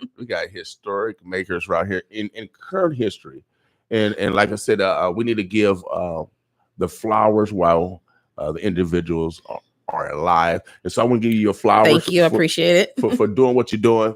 But behind the scene, in regards to your family, for what you do for your family, which is more crucial, because yesterday was Easter. Yes. And when Easter, I'm used to driving my mama and rolling. We going with the family, but it wasn't like that. So. Same here. It was really not a traditional Easter like normally when my grandmother was growing up. It was went to my grandmother's house. We had the Easter egg hunt. My grandma cooked all these big meals. And yesterday, my aunt, she did it, and I did something different. I was like, I don't want to cook a big meal. Let's just do something small, and just kind of just enjoy, it was nice outside. So it was different. It was, for some reason, I felt it was a little, I don't know, maybe I was just more at peace, just really just chilled, Yep, that's what it was. Hung out with my older nieces and nephews, the one I actually grew up with. Mm-hmm. None of the kids were around. My great nieces and nephew, or great nieces and nephews. I'm up there. So your family's kind of like mine, where my mom and her siblings, they grew up with their younger aunts and uncles. Mm-hmm. So my mom has her aunt who's younger than her. So right. My mom's like the oldest grandchild, but she has younger aunts. Yeah, and I'll be like, that's kind of odd. Yeah, my niece is a year younger than me. Yeah, my see, nephew 2 years. My other nephew's 3 years. So we all hung out, kind of like. And I guess I was asking for God for something like that, because with this building, this Wi-Fi, and seeing all the other little nieces and nephews growing up, and said that we're becoming the older, the matriarch and the patriarch of our family now. Now that you say that, because just thinking, like yesterday, I'm about to be 42, and my little cousins are 18. My youngest cousins are 18, and they're about to graduate from Marion High School. They're twins, right? And they were over yesterday. And it's funny because, they're around the same age as my daughter and my niece. And so they're all 17 and 18. And so it's kind of weird, like, even though I'm their oldest cousin, our grandmother, but I'm sitting there like giving them, like talking to them, like, I forget that I don't know. Sometimes I'm like, okay, they're not my child, but they're my little cousins. But I'm like talking to them like they're my cousins, Right. They're your children too. Yeah. But yeah, that is, it is passing the torch. I didn't even look at it like that. We becoming the matriarchs and patriarchs of our family, so we have responsibilities, and as I look, as I mature, and as we just talking about life, but also voting is a part of that, because those young people expect us to make their life better. Mm-hmm. Period. So it's up to us to fight those fights now. Yeah, the live keeps freezing. People are texting saying the live is freezing up. Okay. Sometimes. Yeah, I know. Hey, I know we can't get this Wi-Fi in North Omaha working, y'all. This broadband. Yeah. Well, y'all got people in office who's supposed to be talking about broadband, but they call them affordable housing buzzwords. Well, that's why we're gonna be doing it ourselves, and we're gonna be announcing something for the community where the community can invest. We're gonna use legislation where we're going to use crowdfunding from Obama. We're going to use it's called the Jobs Act 2012, and see everything that I've been able to accomplish is through legislation, like Precious said, that you want to be policy in the policy part of government, which is the part that actually are developing our culture, really. Right, and we got to be able to, you know, I mean, I noticed that, you know, you strongly work across the aisle when it comes to those different things, because again, those are the things that help us be able to get those things, you know. And so, you know, we got to work together in order to improve our community. You got to, because if you're in the trench, then that means you're never going to the other side to even negotiate. And so even what's that, the 96 parallel over where they got the where Trump stepped over and you know, was the one. Oh, you mean in North Korea and South Korea? North Korea, which is the most guarded area in the world. If they can cross it, and well, why can't we do the same thing? Man, I know it's offers nice camera action, but it's time for us to, like Malcolm said, put the religions behind. I think we do a good job, but we ain't going out here doing that with people who can literally tear up our country. No, like, I I'm mean, not. no, let me take that back, because we had January 6th. So let me go ahead and let me retract that last comment, because that happened here where people try to tear up our country. Well, I'm mainly talking about us as far as Black folks, and when it comes to voting, because some of us say don't vote, the vote doesn't matter. Others say that the vote does matter, and it's a division amongst our own community. And Malcolm said it best, that the white vote's pretty much the same, and if we vote as a block, like Blacks and Hispanics, we really actually could. I mean, you know, could control a lot of things in regards to politics. We could. I mean, just look, for instance, look at the race with Commissioner Mike Boyle and Roger Garcia. That race came down to 3 votes. And that's after the recount. Right. So at first you thought it was 5, and then after the recount, it was 3. So just imagine 3 people that you think that you may have not contacted. But if you would have contacted those 3 people, those 3 people may have told 4 people. Right. And that's 12 additional people plus those 3 people. That's 15 votes. But then just think of how many people from there. So those 3 people mattered, because it could have been a difference of 15 votes, a difference of 30 votes. This is depending on how they relayed the message when they were talking about. So you got to break it down, like word of mouth. Yeah, word of mouth. I like that. The 3 people, you know, like it's a ripple effect. It's a ripple effect, and that's what you should be asking any candidate that is talking to. Look, now I'm about to give y'all some candidate 101. Any candidate that is running for office, and when you're running for office, you should be telling people to relay the message for you, not just you to relay the message. You're asking them to be a good steward of your word, and saying, please tell your friend, so they could tell a friend, so they could tell a friend, so they could tell a friend. You know, and that's how it works. What should people be doing today as far as preparation for tomorrow? So you still are able to vote early. If you are off today and you want to vote early before tomorrow, you can go to the Election Commission office. That's at 12. It's at 12220 West Center Road. That's in the near the parking lot of Nobby's. It's in that area, in that central location. And you can go and vote early. I think they close at 5 p.m.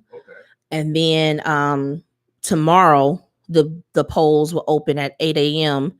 They'll be open from 8 a.m. to 8 p.m. But I really want to say, if you still have your vote by mail, your early vote by mail ballot, do not put it in the mailbox to mail by the Postal Service. Go to the Election Commission website and you can check out some areas. There's some boxes. I'm gonna give you 4 quick ones that I know off the top of my head. You have the Charles Washington Branch Library has an election box. The parking lot of Goodwill off of 72nd and Ames has an election box. The Civic Center downtown has an election box. Also, the Abraham Library off of 90th Street next to Taco Bell has a vote by election commission box. Find one of those election commission boxes and drop those ballots in there. You have until tomorrow evening to do that, but definitely get those in so that when it's time to cast those votes and count those votes, your vote is counted. But please do not throw that ballot in the mailbox for the United States Postal Services, because it will not get there and it will not be counted. And exercise your right. Get out there to vote tomorrow. Yeah, without doubt. You know, Without doubt. get out there, please, and thank you. Because let me tell you, I got some numbers I want to talk to you about, William. As soon as you let me know. I'll get things restarted, because you know how Facebook, you know, and I want to advocate that we got to get our own platforms. I mean, we make everybody platform. Mm-hmm. We got to get our own platforms, y'all, so we won't be censored. Without a doubt. Yeah, don't censor us. Yeah. Look, don't censor us, because we got a lot to say. Yeah, I'm censored, man, because so I think we're back Mm-hmm. on all the platforms. Also, guys, if you guys go to our YouTube page, if Facebook kicks us off, YouTube has always been dependable. So go to our YouTube page. It never drops. It's 95.7 The Boss. Well, you on you got this streaming everywhere. Yeah, heck, Okay. about 5 That's what's pages. up. Okay. You know, we get superstars in here. Hey, no, I mean, number one, because that's the best way to get the message across. Because if you know, the last year, social media has been like a very powerful platform. So Without yeah, that's doubt. what's up. And then, you know, a lot of people don't know. I started back in 2009 and streaming. My man Trayvon from Morehouse. He was. Remember, we had the show. Remember, we had me and what's the name in them and Chrome. Yeah. We had a show at the Crossroads Mall. Yeah, okay, so I mean, so back in the day, I mean, so all that stuff was developed by young people, and so I'm still looking for young people to, you know, take us to the next level. It's always going to be the young people. We definitely need to do that more. I remember I was interested in journalism when I was in high school, and I remember my first interview that I went down to UNL. I got to interview Johnny Rogers. Right. And he told, and Johnny Rogers, like, he told us his whole story. He didn't hold nothing back. I went home talking about, Mama, did you know that Johnny Rogers was wearing the Rick James braids when he lived out in California? Heck yeah. Mom was like, he told y'all all that. But you know, those experiences I have now gave you strength to go out in any crowd, in front of any crowd. And I still get demonstrate your nervous though. ability. I promise you, I still get nervous That's because you never natural. know. But That's natural. I think, you know, once we just start talking about the facts and talking about the issues and just keep it going. Well, you know, that's natural. Omaha, the Burbs, the Bloods. We are talking to Precious McKesson. She's a representative of the Democratic Party. Was it state? Yeah, the state. On state level. She also is a representative of the Black Caucus. She wants to give us some political stats. What's happening in District 2? So right District 2, I mean, we know this race is pretty. This is a really, really normally in our community, this race is the biggest race that we have because we know that everybody we get a lot of names put into it. So I'm just happy. Like this morning, I was looking at the numbers, and as of Friday, I think these numbers came in on Friday. In District 2 alone, 5,671 people requested their early vote by mail ballots. That is, I'm gonna be honest with you, that is amazing for a primary race, especially in District 2. Okay. And so far, 3,199 people have returned those ballots for District 2. Now, what was the number last primary? So I'm about to tell you that. Okay. So that's 2020. Number 2021. In 2017, only 1,000 people voted early. Wow. So far, we've had 3,199 people vote early. So it's like 4 times as much. Yeah. But remember, I said 5,671 requested their ballots early. In the total election, in the primary in 2021, in the primary to decide who was going to be the top 2 to go to the general, altogether, only 4,499 people voted in that entire election. In that 2017. 2017. So this just shows you the power of people are watching, people are listening, right, and people are voting or exercising that right. Right out. Because if in the primary to decide who was the top 2, only 4,499 people voted. That's out of all the precincts. But we have, so these numbers I'm giving you, these 3,000, these 3,199. That's before the polls open tomorrow. We're gonna crush those primary numbers when everybody goes to the poll tomorrow. This will be the highest turnout, I think, for a primary in District 2. Since Obama? Because let me see, 8. That was 2008. So let me see, 8. for 21. Let me see, 8, 12. I don't think we've never had a city council race during the presidential. Interesting. Remember, it's always the off year. It's never. So yeah, it's always the off year. Okay. And that's why you look at those numbers, because you normally have people higher turn out for the federal races right than you do for the local. And that's why we need to start stressing more that people really need to be looking at the local, because local do impact you first. Not saying federal doesn't impact you, because look what's happening, with with the vaccination and the stimulus coming out. But you still want to talk about your local races and the local politics that are impacting you. Because the first thing we're talking about is affordable housing. We're talking about infrastructure. We're talking about the roads. We're talking about neighborhoods. Those are the areas that impact us, that we deal with on a daily basis. Without a doubt. Anything else? I know you listened to Malcolm earlier, as far as the ballot or the bullet. Have we progressed since then? You think that was done in 1964? Since I wasn't born until 1979.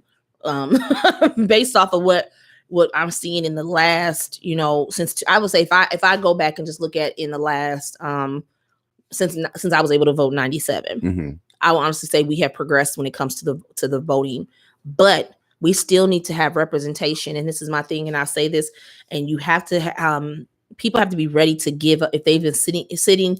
People have to be ready for new ideas and change, because we change all the time. And that's not saying that anybody who's currently sitting in office doesn't need to be there. But what I'm basically saying is that you have to be open to the new ideas and listening to the constituents, because the constituents who help you work for them. Right. And that's the thing. Like, people who are elected to office have to realize you are not elected, or you're not doing that job for you. No, you're doing because that's your job. You're elected by the people to do that job. And so you need to make sure you're giving those people a voice. And I think that's what people are now realizing, like, they want more. They know that we have that voice, and they want more. They want a seat at that table. They want their voices to be heard, especially when it comes to the issues that are impacting their families and their daily lives. What's the difference? It seems like there is a momentum. The numbers don't lie. Is it because we have more candidates involved in the races, which have drove up the interest? Is that also so? It could be because of certain candidates, but I just think, honestly, I'll just say, I just think, coming off of 2020, it was an excitement. We made change, and I think the people who are running for office, they put their names onto this hat, and they put their platforms out there, and people gravitate to that because they're talking about the issues that are impacting those people. And those people those voters want to be heard. And so I think, it does depend on who the candidate is. If the person says, hey, this person is put this platform and speaking about what's going to impact me, and they want to vote for them. One candidate specifically have been campaigning over a year. Who? For District 2, Brother Mitchell. Oh, you've been seeing his for over a year. Well, I just wanted to say this. So, like you say, people have interest in this specific race, but also you see the number of candidates, because I interviewed 6 of them all together now, 1 woman, and all of them come with different ideals. I think when you have those that are more interested, more candidates that are involved, then more people will get involved. I don't remember how many opponents Ben had last time. It's always been around the same. It's always been about 6. Really? It was a lot last time. We had more Caucasian people, I think, the last time. Okay. Because I think Crystal Gable had ran. I know Dennis Womack, Maurice Jones. Okay. Did Bruce Hunter run that last time? No, Bruce Hunter was before that. Okay. In 2012. Okay. Yeah, Bruce Hunter had ran, and that was Bruce Hunter and Tariq Alameen and. Okay. Oh, see, you got the little ringing knowledge, girl. Ringing knowledge. See, I remember these elections. Like, so don't tell when people be playing with me. Right. I remember these elections because you got stats. Hey, I've been doing this work. So you doing like a basketball commentator. I'll bring that stat. You doing a political stat. They hear you, girl. Look, I tell people don't sleep on Precious, because Precious been doing this work. Just without a doubt, you about it. How can people get involved with what you guys are doing at the Black Caucus? How can individuals that want to do something, be part of something, well, who do they contact? They can reach us on Facebook. It's under NDP Black Caucus, for the Nebraska Democratic Party Black Caucus. And so we, just hit us up on there. Our meetings, we try to have our meetings every third Sunday of the month, around 4 p.m. And normally our meetings last about 2 hours because we always get on there and talk about different things. But definitely want to be a part of the process. But I just say, just get involved. People, if you don't want to be involved in party politics, that's cool. But figure out where your place is to get involved and to make change, and do that, because people want to see, it's good to have more voices in the game instead of being the same voices, Yep. It's kind of like when you get elders that's on the same board and don't want to let a young person, or mentor a young person for that same position. I would say, for a long time, William, I remember I couldn't get at the table for a long time. Boy, I used to be heated. I'm not even gonna lie, I used to be heated. I used to go off on all the people in the community. Right. but now, look, I'm like, y'all can't take me off that. Now I feel like now that I'm into that in there, make sure that I'm talking about the issues and really representing and being a good ambassador for our community, because you have to be a good ambassador. Like I tell them, I'll never sacrifice my morals and my values for anybody in this community. Well, everyone have different experience. I'm glad that you do what you do. I say I do what I do, but no, I'm too black. I'm too black. I'm too black. I'm too black. And they know I'm too black. I'll cuss them out, and then they're afraid. I think before I used to do that, but then when I got into party politics, I knew I had to calm it down a little bit. Then I'm like, I ain't about to let y'all silence me. No, yeah, life in the city. Y'all elders, please listen. Let your young people in. It's y'all. God said, elders for counsel, young people for. They have to. It's time, and this is the thing too. I have made this comment that elected officials, if you're running for office, something you should talk to. I'm not gonna say that because somebody might try to take my idea. Yeah. All I'm just gonna say is, they be copycatting around here. Yeah, all I'm gonna say is that people have got to be ready to be able to mentor the next up and coming leader. Right. Each person who is in this role, even like with me in this role, there's young ladies that reach out to me and ask me how to help them, and I've always been anybody. I have always been a person to say, here's the information and bring people in. I don't gatekeep. If somebody wants to know how to get in, I let them in. But we got gatekeepers all. Yeah. So people gotta stop doing that. They gotta stop. Is it because of self-esteem issue? Because people scared. Is it jealousy? It's people scared to give up their seats. So I tell them, look here, you ain't gotta give up your seat because I'm just gonna pull and scoot you over. Right. I love start mentoring people. Stop doing that. Because then when we get in there, we don't know what's going on, and then people try to run over us. Stop doing that to us. Give us a chance and mentor us. And anybody that's elected should always say, you know what? If I'm not doing my job and they do a report card, they should tell their constituents, if I'm not doing my job and we do this report card, I am willing to step aside and mentor, and whoever wants to come into this seat to mentor them so they can be in that seat. Man. Life in the city. I gotta write a book one day. Because, you should. I gotta write a book because I'm gonna write a book one day, y'all. Because I got a lot to say. There's a lot of. My daddy was Air Force. He always told me to go straight, and so that's why I'm always with a small circle, because when I detect crookedness in someone, being a former probation officer and all that, raised by a mama who was no nonsense. Same here. I can pick up easy on vibes. Crookedness. Mm-mm. So that's why we got a small circle. I'm pretty sure you got a small circle of friends, even that you even hang around with, because y'all crooked. There's people that do not have the same, like I said, I always say this, I will never sacrifice my morals and my values I always want to be true to thyself. I always want to be a great ambassador, an honest ambassador. And my morals and my values mean a lot to me. And before I let anybody jeopardize my morals and values or try to put me out to the point, I'll withdraw myself because I don't want to be put in that situation. Mm-hmm. Because for so long, people have been taking advantage of people of color, Mm-hmm. and people of color get drawn in. And I'm like, look here, I'd rather be broke. I'd rather have my peace, but just know that I'm still fighting for my community before I let anybody come in and tell me and control my and control what I say to people, what I can say.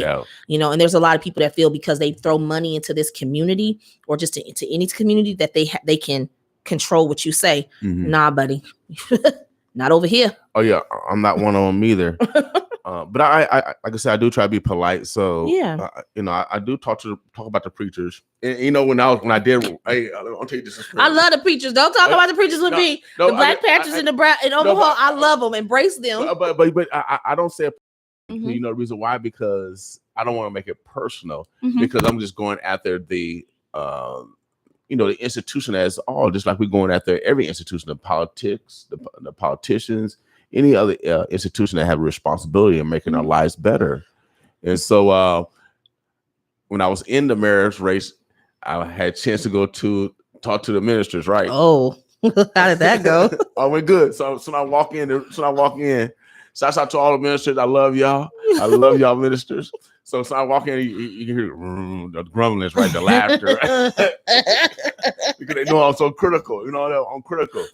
And then, but at the end, they said, Brother King, he said, don't be so hard on the minister. I said, brother minister, I said, I won't be so hard on you. You know why? Because at the end of the day, yes, they are they wear the cloth. They talk about the word, but they're still human. Yeah, without a doubt. You know, sometimes, I mean, shout out to Pastor Hawkins, because sometimes I forget that Pastor Hawkins and Pastor Cabot are friends with me on Facebook, and Pastor Brian Page. So you be getting real. Man, I'll be like, I gotta will my. Praise the Lord. I say something, and I'll be like, you know, you can't say that. Even with Miss First Lady Doris Lassiter. Yep.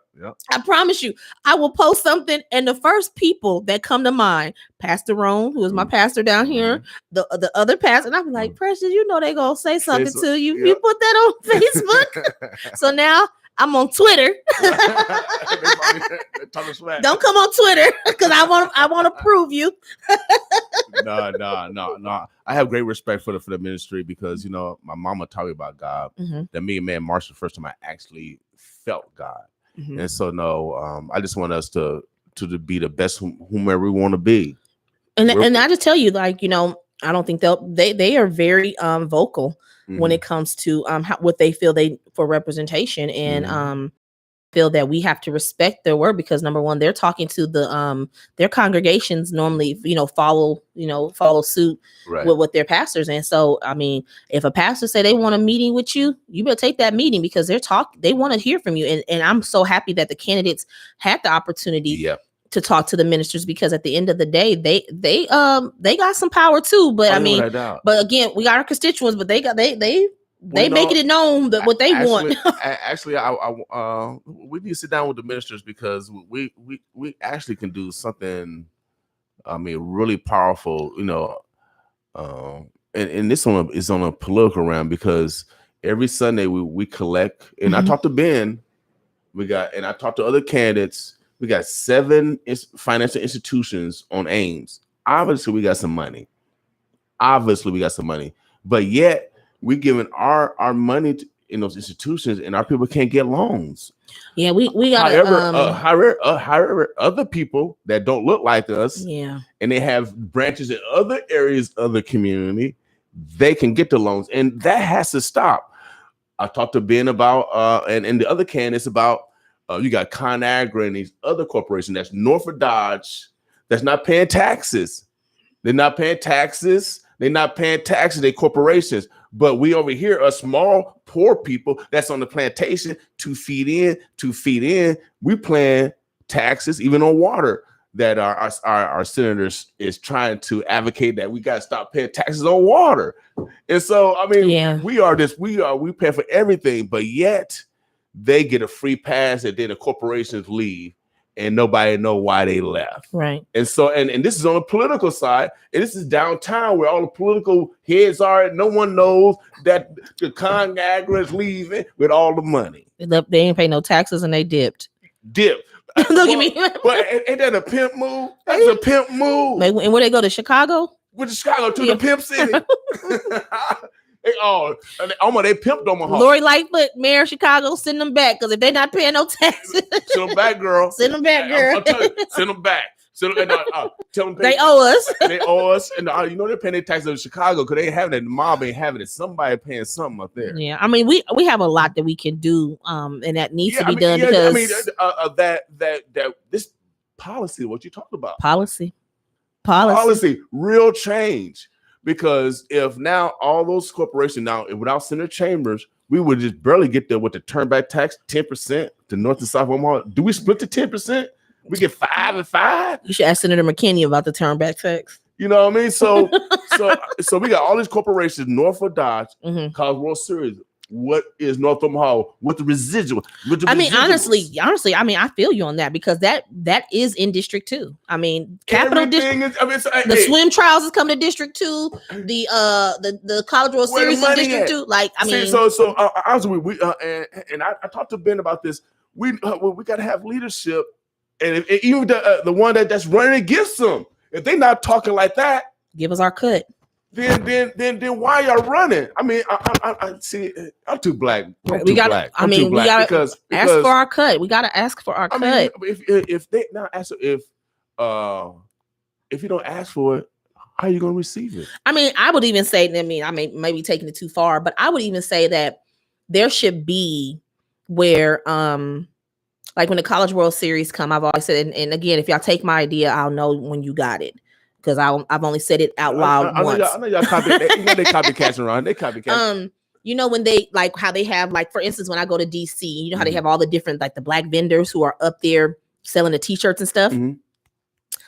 One of the young men, smartest move he did, he was selling all the Trump shirts.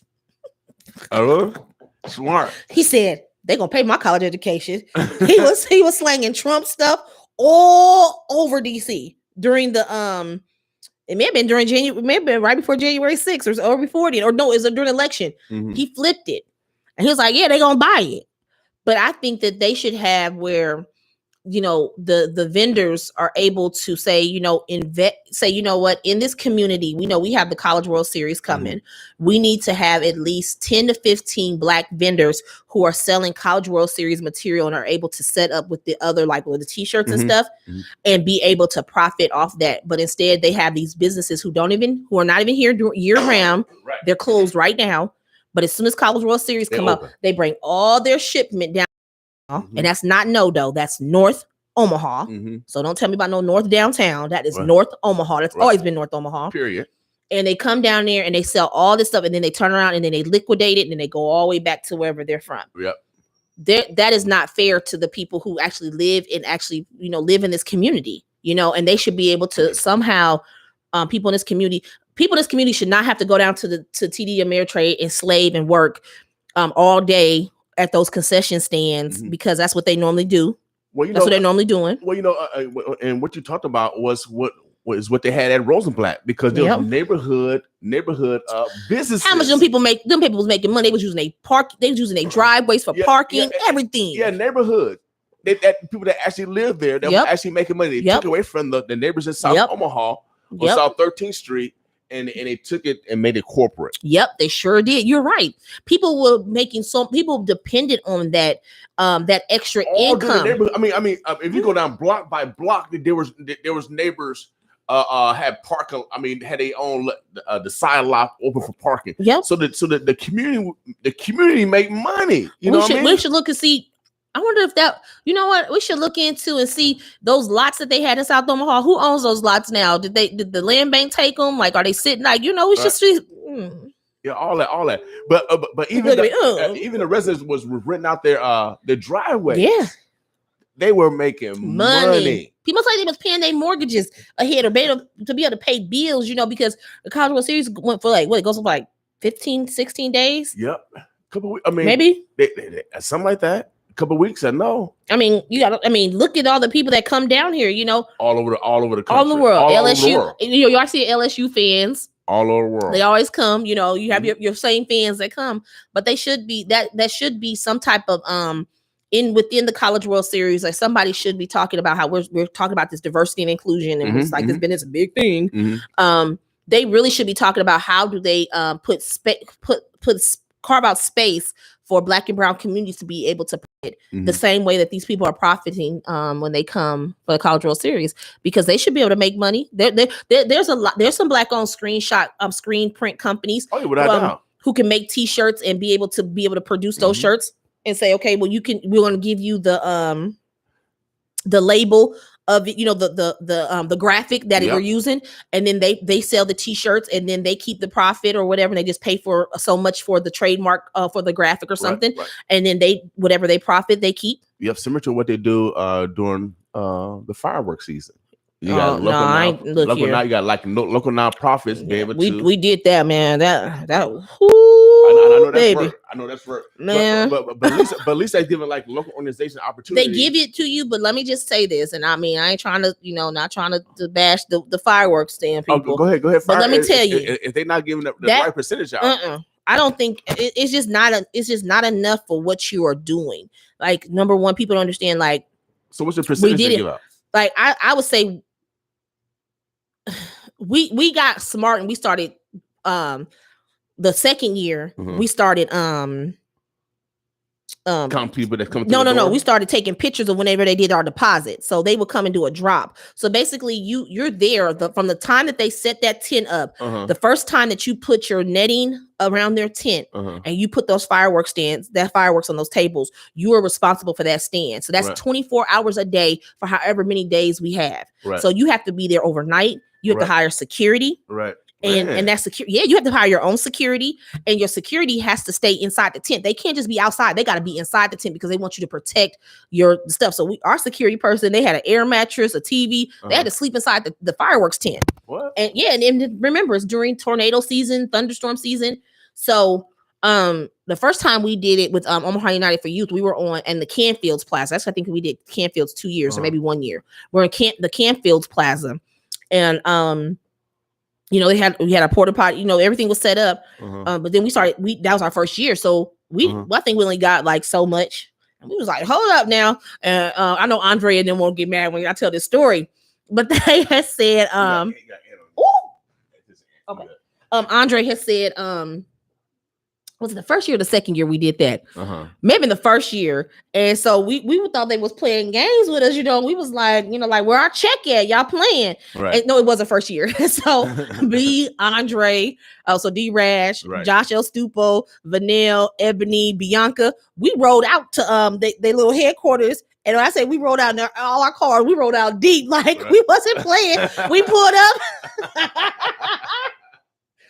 We pulled up. We walked into that trailer. We all sitting there. I don't think they was expected. So the first thing they said was, "Oh yeah, well, this is how much you made. Your check's been mailed." We was like, "Oh, okay." Like, don't play with us because y'all playing.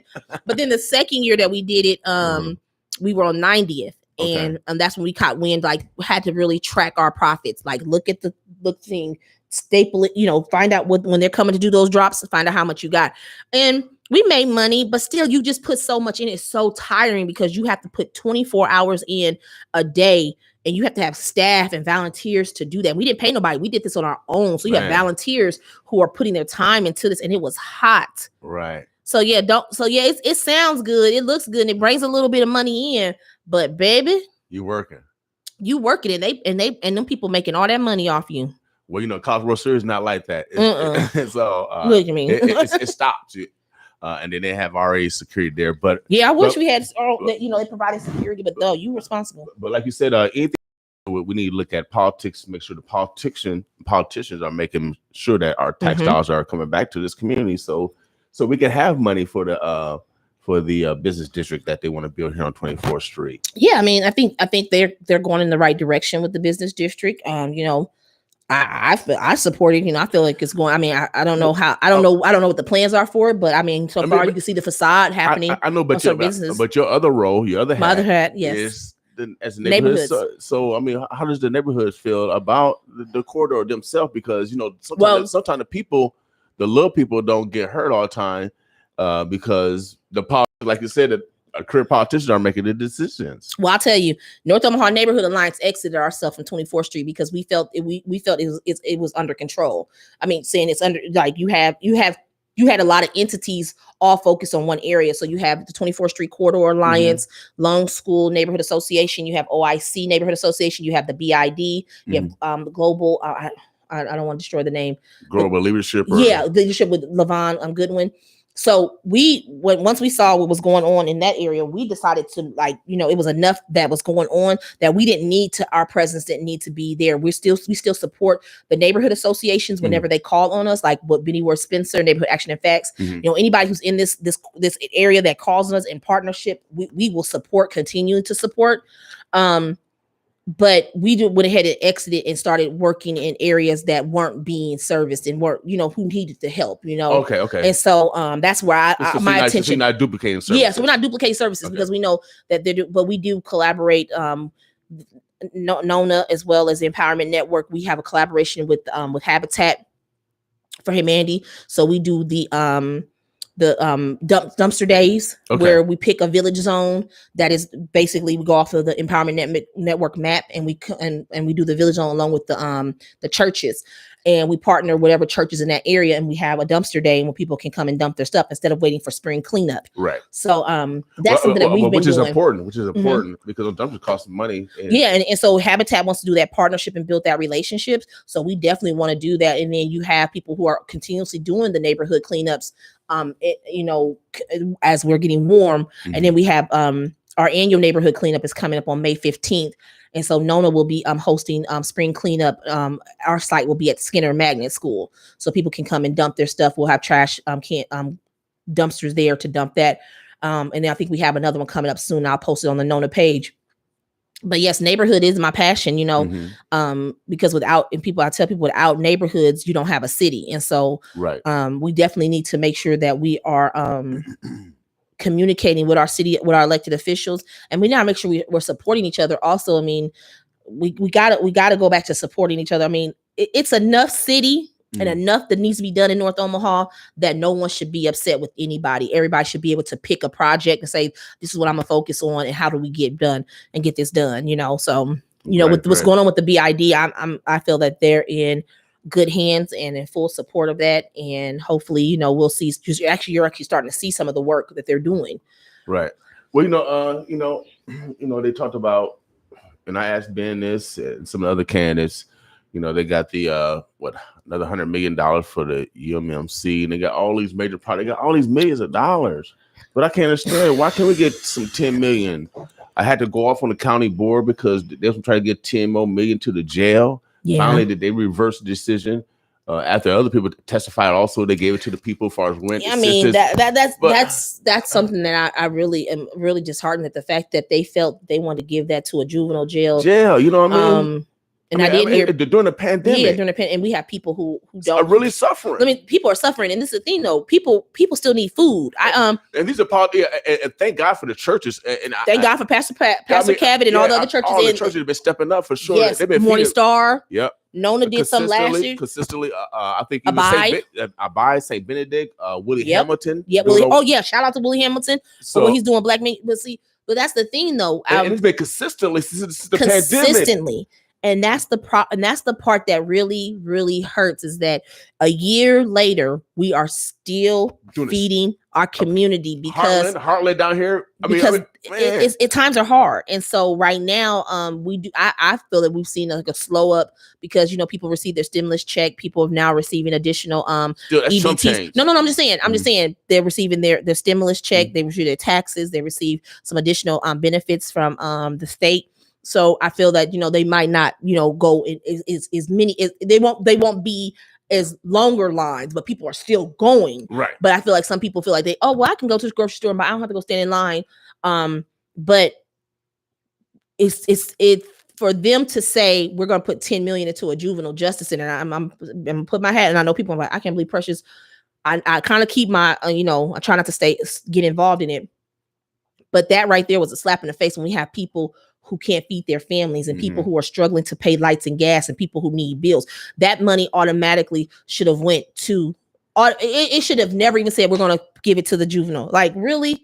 No, it should go to families who need it that can be supportive, so then they don't have to worry about their kids going out here robbing and stealing and doing something that could end up in a juvenile detention center. Right. So I'm glad that there's people that have been speaking up, like Aaron Feischinger has been very, very vocal in regards to how we need to be helping everybody. She updates daily eviction numbers for Douglas County. Oh, well, so yeah, I need to get that. I need to get her. Follow her on Twitter, Aaron Okay. Feischinger, or have her come in. She's with Together. I think it's Together Inc. Yeah. Have Aaron come in. Actually, Aaron's on our Metro Community College board. Oh, well. Yeah, and represents this district. Oh, well. Well, Yeah. come here, but give me the info. Give me info. You know, Let me tell you something. We like to brag off our neighbors. Yeah, over because here. she actually implemented the pantry when the school was open at the school, like really to really help, you know, for people to be able to get food and stuff, you know, students and stuff. So Aaron, I watch her real closely. I mean, you gotta right. yeah. So we got some people actually doing the work out here. Yeah, and then you got to bring in Mr. Matthew Kavanaugh,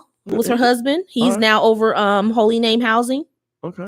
Look here, we got some people in the community that may not look like us, but who are allies and really, really helping, you know, make change, especially when it comes to affordable housing. Because Good. affordable housing is not a buzzword. Without a doubt, we need some. We don't want to be like Denver or anything like that. We got where you have more homeless because there's no affordable housing. Man, and that's the thing when you have people saying that affordable housing is like a buzzword, and I'm gonna keep saying that because it was in the reader. I don't know if you read it yet, but go and check out the reader. Okay. Affordable housing is real. We need that, and we are short affordable housing units, and people are paying, and especially in this district alone, are paying 70 to 80% of their income for housing. Let me ask you a question then. Yeah, since we're gonna get in some trouble. Let's get in trouble. Good trouble. Good trouble. Yeah, good trouble. I grew up in Hilltop Projects. You know, Salem's up there. Walgreens up there. On the south side, you got 75 North. They got new developments going to be coming up where Pleasant View East and West was. What's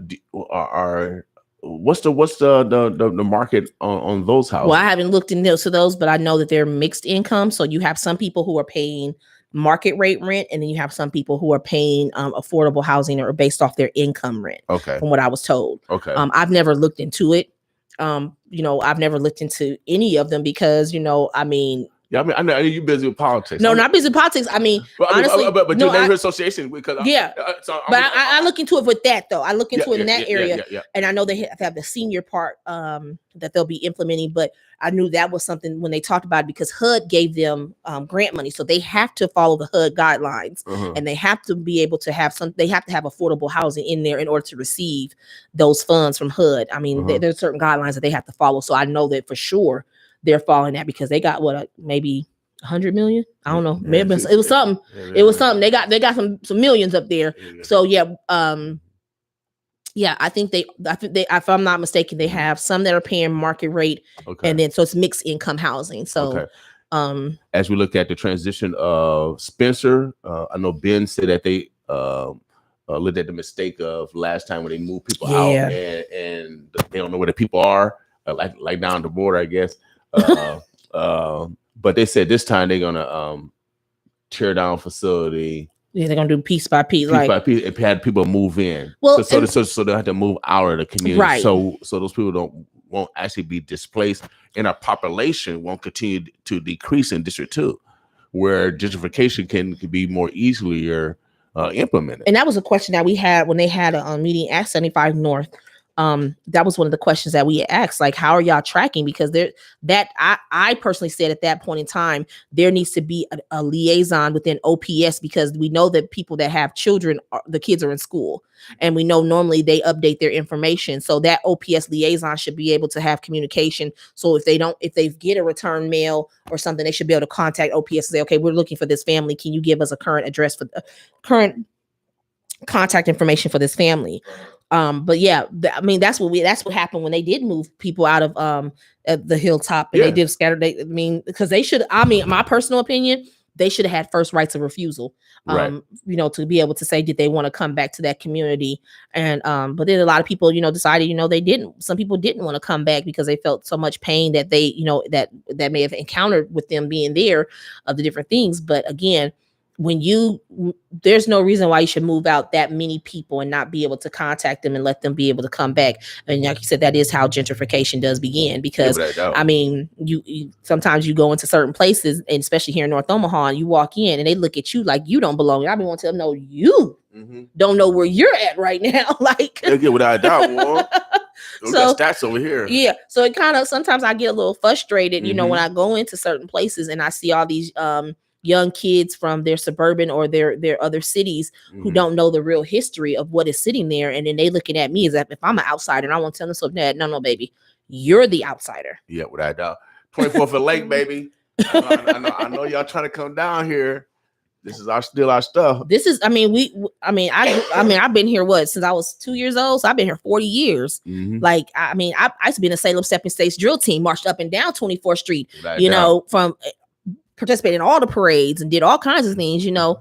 Was very active in the church, you know. My mom, like I said, the church right here, Church of God on 24th Street. That's a church my mother was married in. That's a church my grandmother had her funeral in. That's the church that I grew up in as a young girl. And so I just say, you know, like when I walk into places in North Omaha,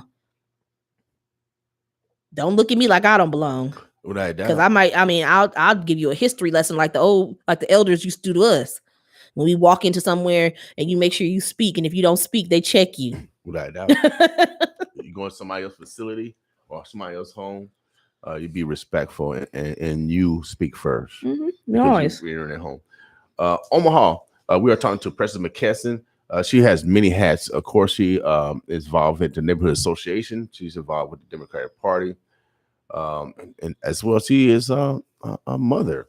Yes, she's a mother. First and foremost, that's the one that means the most to me out of all this stuff, is being a mom and making sure that my daughter is A to the okay. Omaha, later today, we're going to be interviewing the remaining mayoral candidates. We got J.R. Neary at 3:00. RJ Neary. Yeah, RJ. Yeah. What did I say, J.R.? Say J.R. Yeah, I got dyslexia. I need help. J.R. Neary. At 3:00, Miss Kimra Snipes. She's at 5, and then we got Mark. Was it Grinnell? Gudgel.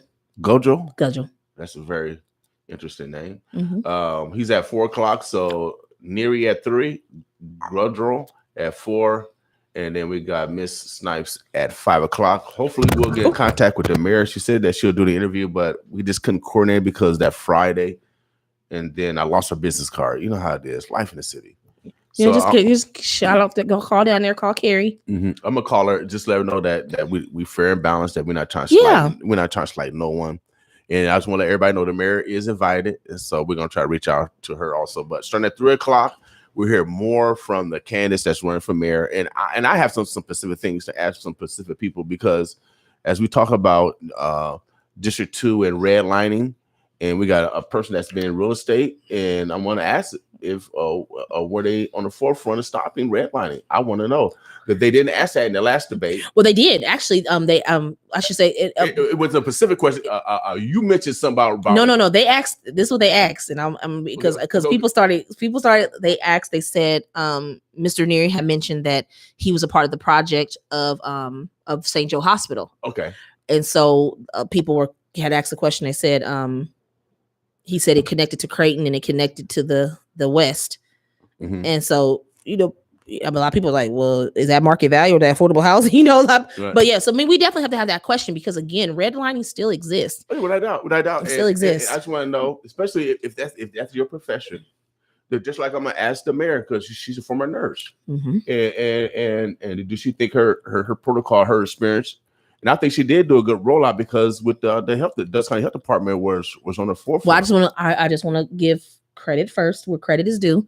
The first person to form a task force to bring the community together was Miss Kimra Snipes. Okay, all right. And make sure you make sure you. And then after that, all of a sudden, then there's a COVID crisis team, but Kimra Snipes actually was the first one in the community to really mobilize, because she called, made a call, and then the next day, 8:00 that morning, we was all on a call on a Zoom call Mhm. talking about the next steps with COVID, and she did.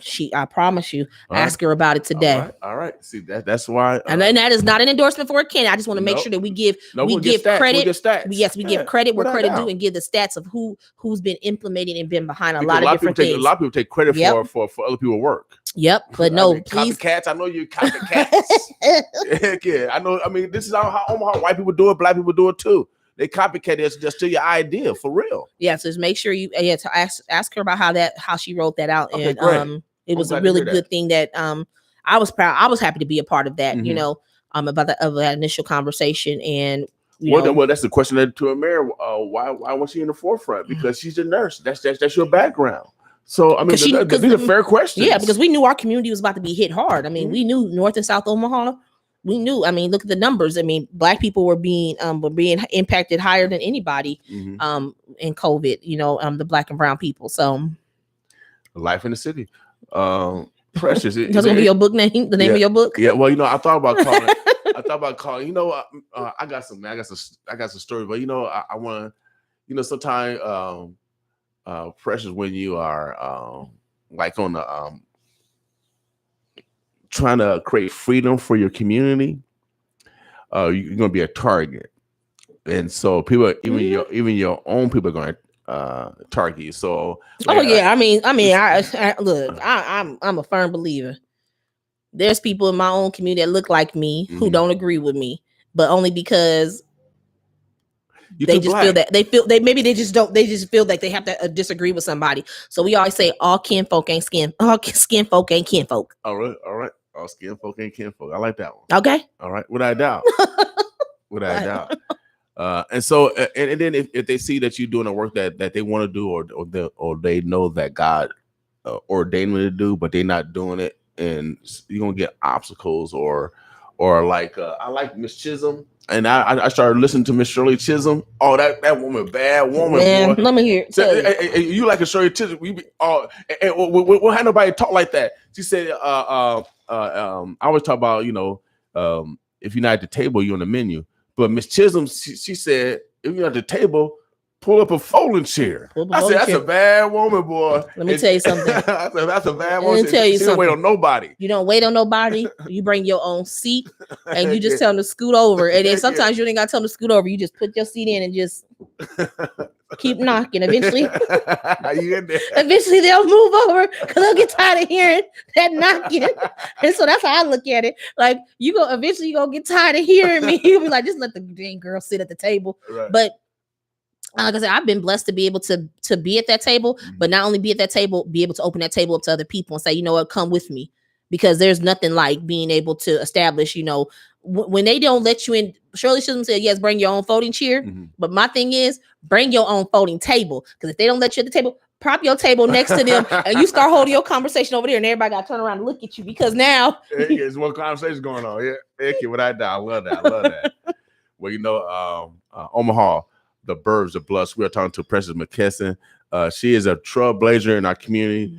She was an electoral college representative on the national level, 306, baby, 306. part of the 306. Without a doubt. So she is a history maker. We just want to make sure that we acknowledge her on the great work that has replicated numbers in regards to changing District 2 and their motivation and their thrive to create new leadership. And so sometimes people don't give credit where credit is due. Shouts out for Miss Snipes for putting that coalition together. She did. She pulled I tell y'all, talk to her about it tonight. Ask her about it tonight. Okay. And she'll tell you how she put a coalition and had at least 20 to 30 people on a phone call the next morning at 8 a.m. That's great. She rallied the troops like, hey. We have two great Black female representatives that's running for mayor. Yes, we do. And I know y'all get mad at me, but if you're a Negro leader and you try to say someone else. Well, yeah. I just want to say this because I have to say this on record, because I am a member and a staffer of the Nebraska Democratic Party. I have to remain neutral, You got and I can't. And you'll see me come out after the election on Wednesday. This is William King. So William King, 2 feet in. I know we're on the plantation, and Coach Dermick is not lying. No, look here now.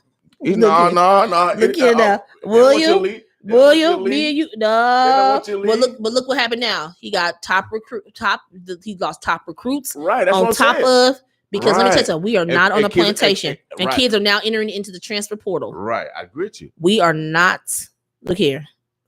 Well, honestly, I would challenge you. I would say we in mental slavery. Let me say this. I said we in mental slavery, and I'll say this, and I'll say this, and yet some of our brothers, and I get calls from Dulles County and Sarpy County. Some of our brothers are Ernest Jackson, one of them, locked up for. We got a lot of people that are.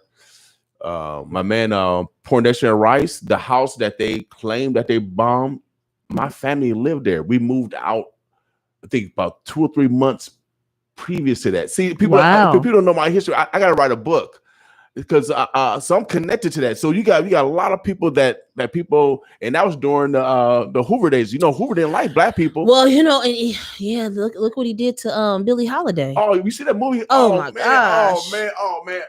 That's why I said, brother, if y'all don't participate in voting, because look what happened in Georgia. That's Jim Crow 2.0. You can't give black people water, right?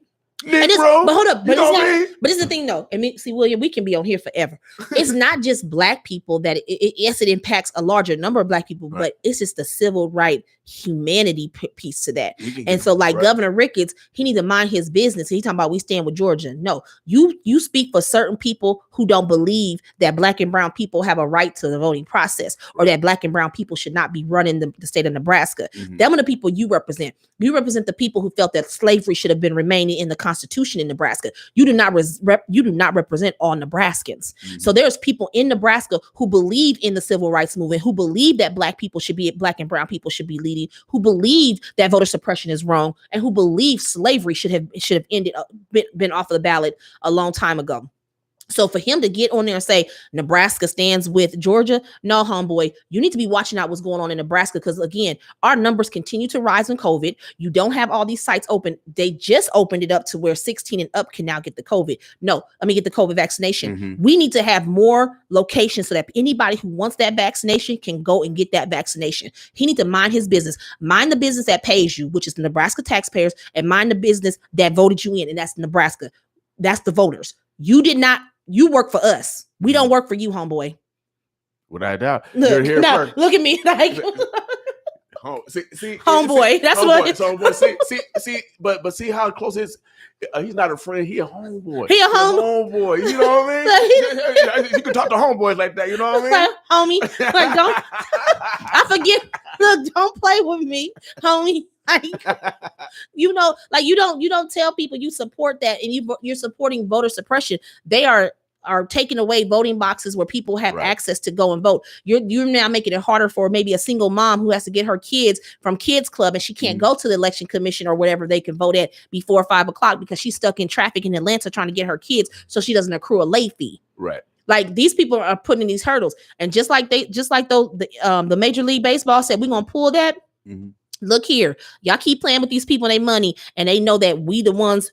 This is the thing. We're the money for real. Not even that we're the money. At the end of the day, the people that are going to work these jobs are black and brown people.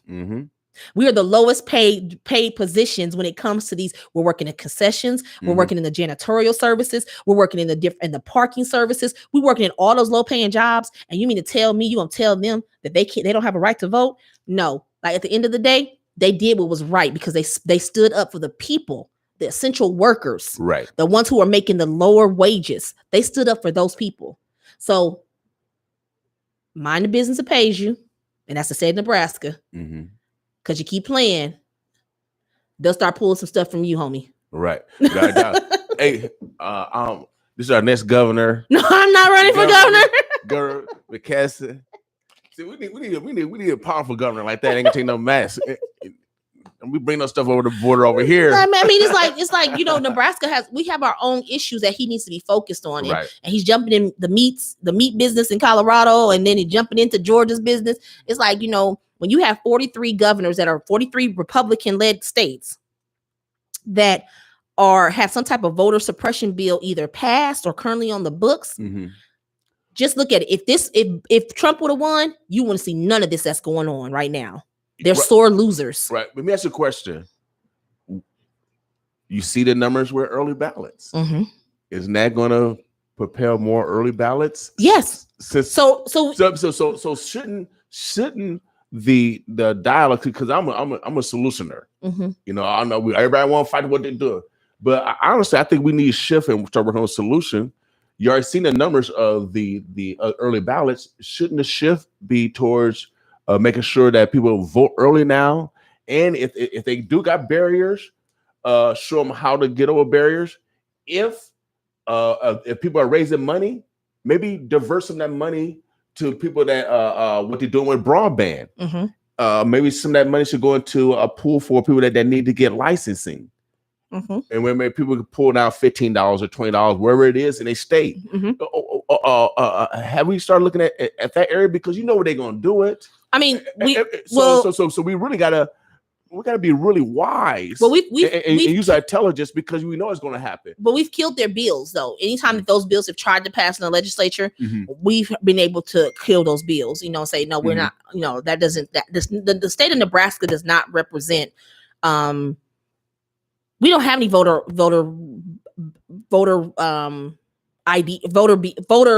fraud cases. Right. The Secretary of State last year specifically said that the 2020 election was the safest election here in Nebraska, which no issues. Right. We had no issues. But you get the senator down in Peru that's trying to pass legislation. Look here, Slama the minion can whatever. See, I got my stats too, girl. I know my stats too. But remember, this is not her doing. So he doesn't have LeGrone, have Moranti no more. Oh, so those two senators are gone. Moranti's now our state treasurer. LeGrone got beat. Okay. But he was Moranti's legal aid. Okay. So he don't have them no more to bring those bills up. So then he had to find the next one. But now Slama is engaged to LeGrone. Oh yeah, let's talk about that. So now you got so the same people, the same little circle that Pete Ricketts has basically used to bring these voter ID bills up. Now they engage. So what they doing? What they talk about how? So I guess dinner and at home is talking about voter suppression, how to get voters not to vote. Right. Yes. I mean, but anyways, but back to it. Proof's in the pudding. But back to it, he doesn't have those people anymore. So now he has Slama, who is carrying again because he does not know how to do policy. So he gives it to someone else to do it for him, and then they try to bring it up. But I mean, again, we have for the many years, even with Senator Chambers was in there, we have been able to stop that bill from going across. Because I mean, my thing is, if you do voter ID bill, is the state going to then say they're no longer charging us $25 to get IDs? Because then the state should take on the responsibility of making sure that every single person, every single registered voter in the state of Nebraska has a ID. They take on that cost, because you should not make some people can't afford to go get an ID. You pay for it then. Okay. But again, we don't even want to say that, because I mean, we don't need it, because that's a form of voter suppression. Like even when I go to the polling place with my brother, you go in and you have people who are just downright rude, you know? Right. And so my brother being a quadriplegic, I'm there with him and I'm gonna check somebody real quick. No, you're not gonna talk to him. I know the laws. I know you're gonna give him his ballot. I'm gonna sign for him because I am an authorized agent to sign for him, and I'm gonna sit here and I'm gonna fill out his ballot for him. Yep, that's what I did. My mom couldn't read or write, but I was her guardian. Yes, and I had the legal right to. And people don't understand that. Like today, I need to go as soon as I leave here and go pick up my brother's ballot. I can go into the election commission's office and pick up his ballot because I'm his authorized agent. Because he cannot sign, you know. Right. But now, and get some education on that, because we got a lot of mature seniors that probably can't vote, and we got a lot of caregivers. What should they do in that instance? In that case, if you have a caregiver and you know that the person can't make it to the polling place, you need to request their early ballot. Now you do have the opportunity now to request your early ballots for the general election. You can't request it for tomorrow's election, but you now can request it for the May 11th election, and just have that senior citizen sign that form and then drop it in the mail. But if for some reason you are an agent that has to sign for that person, I think there's a way that you can let them know, and then you sign your information that you're signing for them, and then it's in the system. Because what happened when I went to send my brother, I thought my brother could sign the X with his, sign the X for himself. And I sent his record in, and they sent it back, said, no, that's not valid because you're actually an authorized signer for him. So even though he signed it with the X, they were like, nope, you got to sign it. You got to sign it because you're the authorized person. So contact your election commission office to find out what is the best way to do that. I know that I had to do it my way to figure it out so I can be able to make sure he can vote, and I think, we just got to continue to, we're going to have to do more to make sure that people are able to vote. And like you said, we're going to have to work a little bit harder now to make sure that people are voting. But I think the people of Nebraska know that, the early voting works. It was safe. It was secure. It was easy. And that's all that matters. And so even the Secretary of State said it was the most secure election. They had no type of fraudulent, what do you want to say? Activity. All right, Omaha, we're about to get out of here. It is 9:40. I know Precious got to do her thing.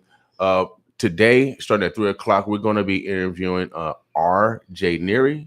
He's running for mayor. 4 o'clock, Mark Gudgel. And at 5 o'clock, Kimra Snipes. They'll be here advocating to be your next mayor. Hopefully we'll get in contact with Stafford and see if she's be available today also. All right. In the meantime, Precious, anything else you want to say before we get out of here? Yeah, I'm looking at this thing. So I guess the governor went on to KFAB this morning. He said that Governor Ricketts is not going to be bullied by woke corporatism. You know what? Bye. All right. So that's how I gotta do it, baby. Go on KVB, come up on KOWN. I ain't worried about him. KOW, come on KOWN.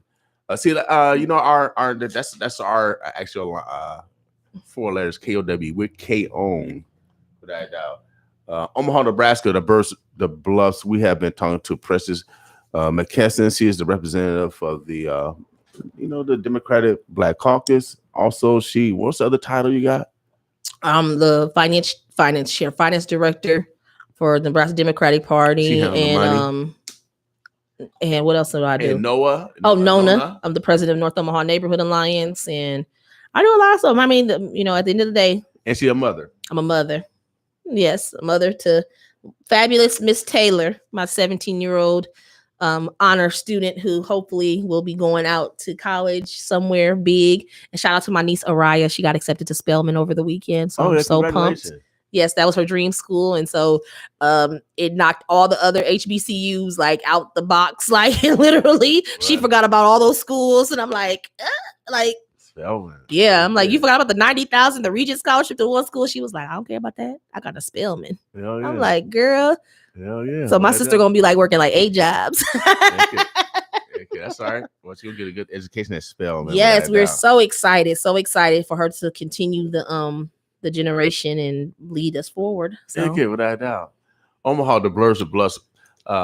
Please get out and vote tomorrow. Yes, please vote.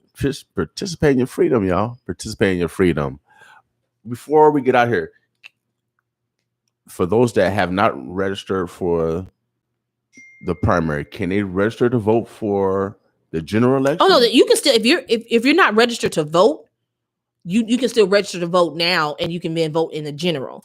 But yeah, you can register to vote year round. So can they register to vote today and vote tomorrow in the primary? No.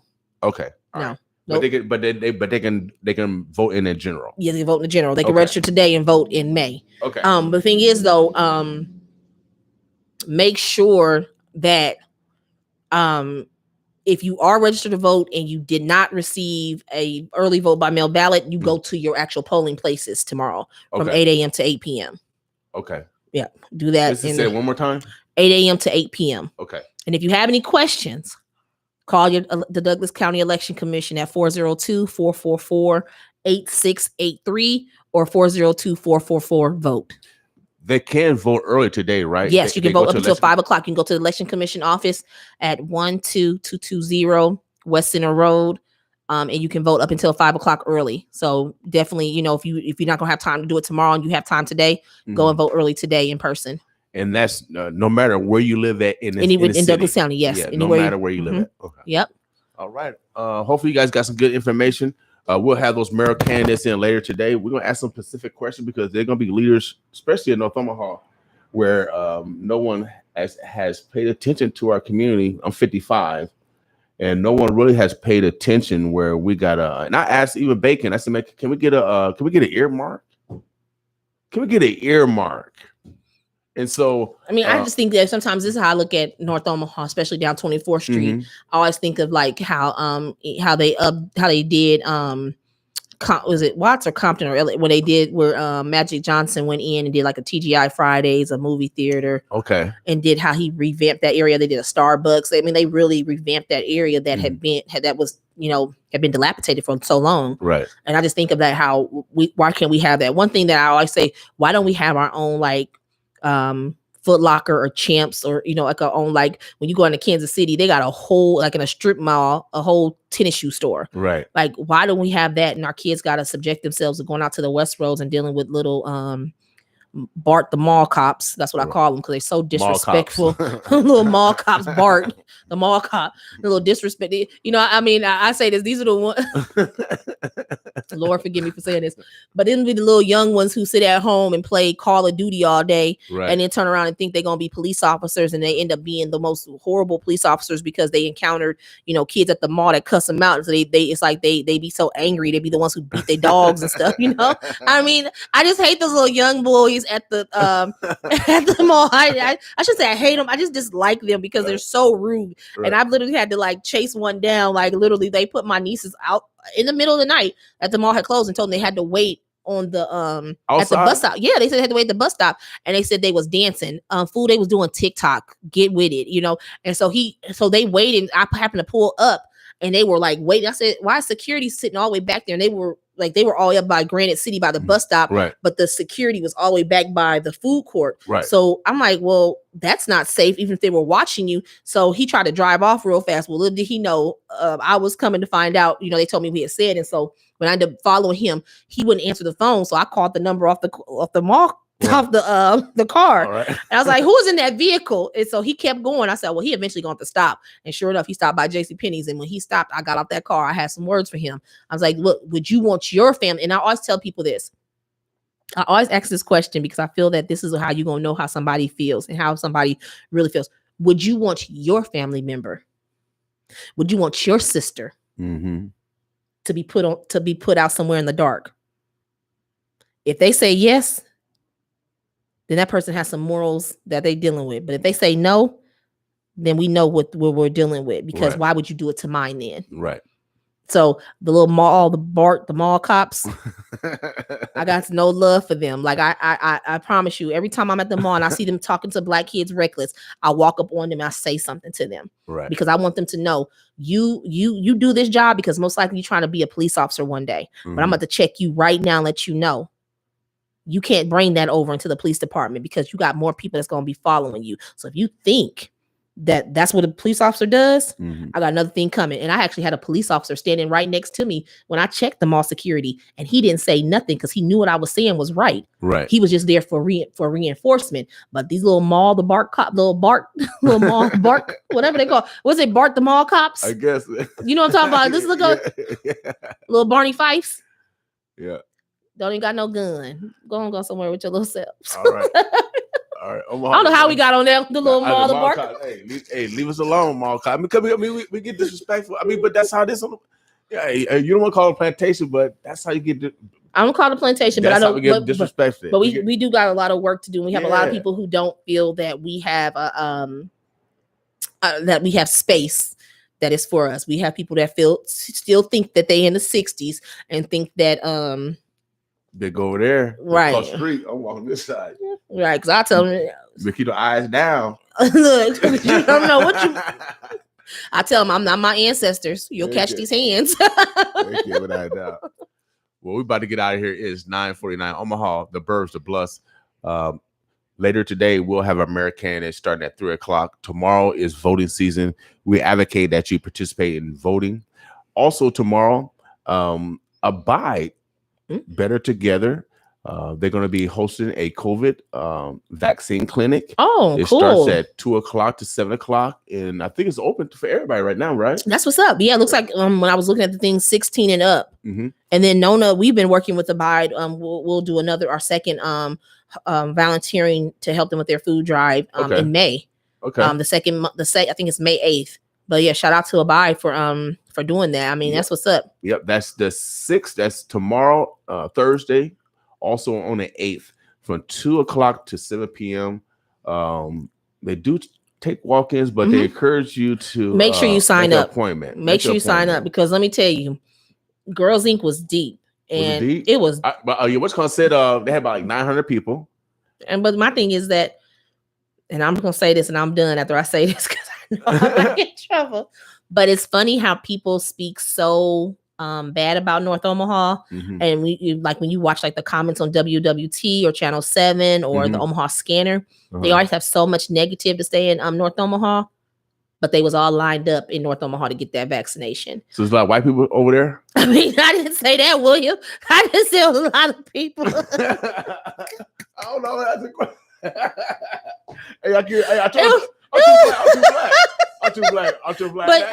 But it's just funny how, I just looked at that, me and Paul Allen were up there, we were like, okay, but they came and socialized. Man, they came and socialized. White people came and socialized. They got the vaccine and went home. Yeah, but see. But I'm like, so I tell them, I'll just like, look here now.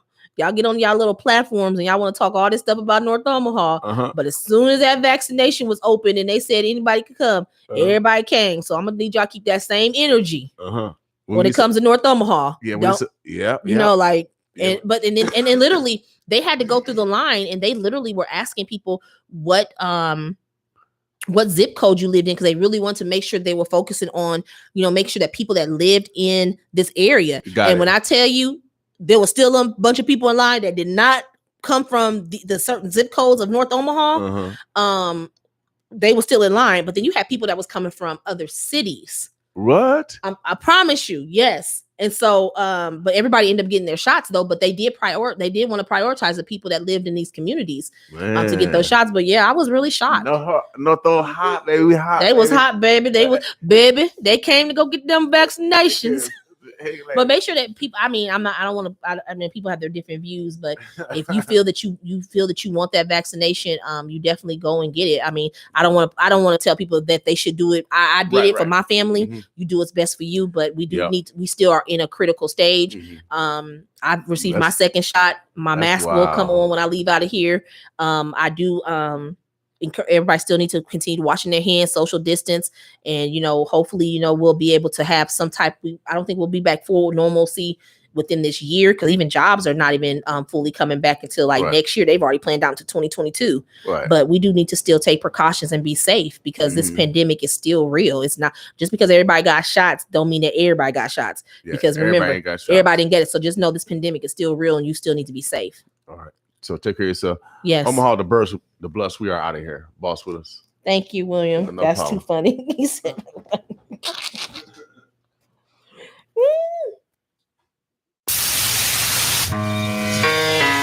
It's just a public service announcement. Are you tired of hearing about the coronavirus? Well, I'm telling you, it's real. Now here's what I want you all to do for me. Check this out, man. Don't panic. If you're sick, stay home. Stay away from me. It's contagious. Stay at least 6 feet away from others. The most dangerous disease. Coronavirus. Wash your hands frequently and practice good hygiene. Show these people what time it is, boy. We can stop the spread of the virus. Coronavirus. Cover your mouth. Say it. You're contagious. So stay home, stop the spread, save lives. Most importantly, let's check on our elderly. Word up, you ain't going out like this. We're here to keep you informed. Coronavirus! Just get it real! Don't believe the hype. In the meantime, let's take care of ourselves and each other. Don't believe the hype. Are you a business person fed up with working for someone else? Are you in sales and tired of traveling for and selling for a company you don't own? You could partner with ITEX, the country's largest retail trade exchange. ITEX helps individuals and businesses increase sales, move idle inventory, open new markets, and build cash profit. Now is a great time to partner with us in this fast-growing business. Visit omahaitex.com. Become an ITEX partner. Visit omaha.itex.com. It's just a public service announcement. Are you tired of hearing about the coronavirus? Coronavirus! Well, it's real. I'm telling you, it's real. Now, here's what I want y'all to do for me. Check this out, man. Don't panic. If you're sick, stay home. Stay away from me. It's contagious. Stay at least 6 feet away from others. The most dangerous disease. Coronavirus! Wash your hands frequently and practice good hygiene. Stand and show these people what time it is, boy. We can stop the spread of the virus. Coronavirus! Show me your mouth. Say it. So stay home, stop the spread, save lives. Most importantly, let's check on our elderly. Word up. You ain't going out like this. We're here to keep you informed. Coronavirus! Just get it real. Don't believe the hype. In the meantime, let's take care of ourselves and each other. Don't believe the hype. Are you a business person fed up with working for someone else? Are you in sales and tired of traveling for and selling for a company you don't own? You could partner with ITEX, the country's largest retail trade exchange. ITEX helps individuals and businesses increase sales, move idle inventory, open new markets, and build cash profit. Now is a great time to partner with us in this fast-growing business. Visit omaha.itex.com. Become an ITEX partner. Visit omaha.itex.com. It's just a public service announcement. Are you tired of hearing about the coronavirus? Coronavirus! Well, it's real. I'm telling you, it's real. Now, here's what I want y'all to do for me. Check this out, man. Don't panic. If you're sick, stay home. Stay away from me. It's contagious. Stay at least 6 feet away from others. The most dangerous disease. Coronavirus! Wash your hands frequently and practice good hygiene. Stand and show these people what time it is, boy. We can stop the spread of the virus. Coronavirus! Show me your mouth. Say it. So stay home, stop the spread, save lives. Most importantly, let's check on our elderly. Word up. You ain't going out like this. We're here to keep you informed. Coronavirus! Just get it real. Don't believe the hype. In the meantime, let's take care of ourselves and each other. Don't believe the hype. Are you a business person fed up with working for someone else? Are you in sales and tired of traveling for and selling for a company you don't own? You could partner with ITEX, the country's largest retail trade exchange. ITEX helps individuals and businesses increase sales, move idle inventory, open new markets, and build cash profit. Now is a great time to partner with us in this fast-growing business. Visit omaha.itex.com. Become an ITEX partner. Visit omaha.itex.com. Yeah. I don't know what to do.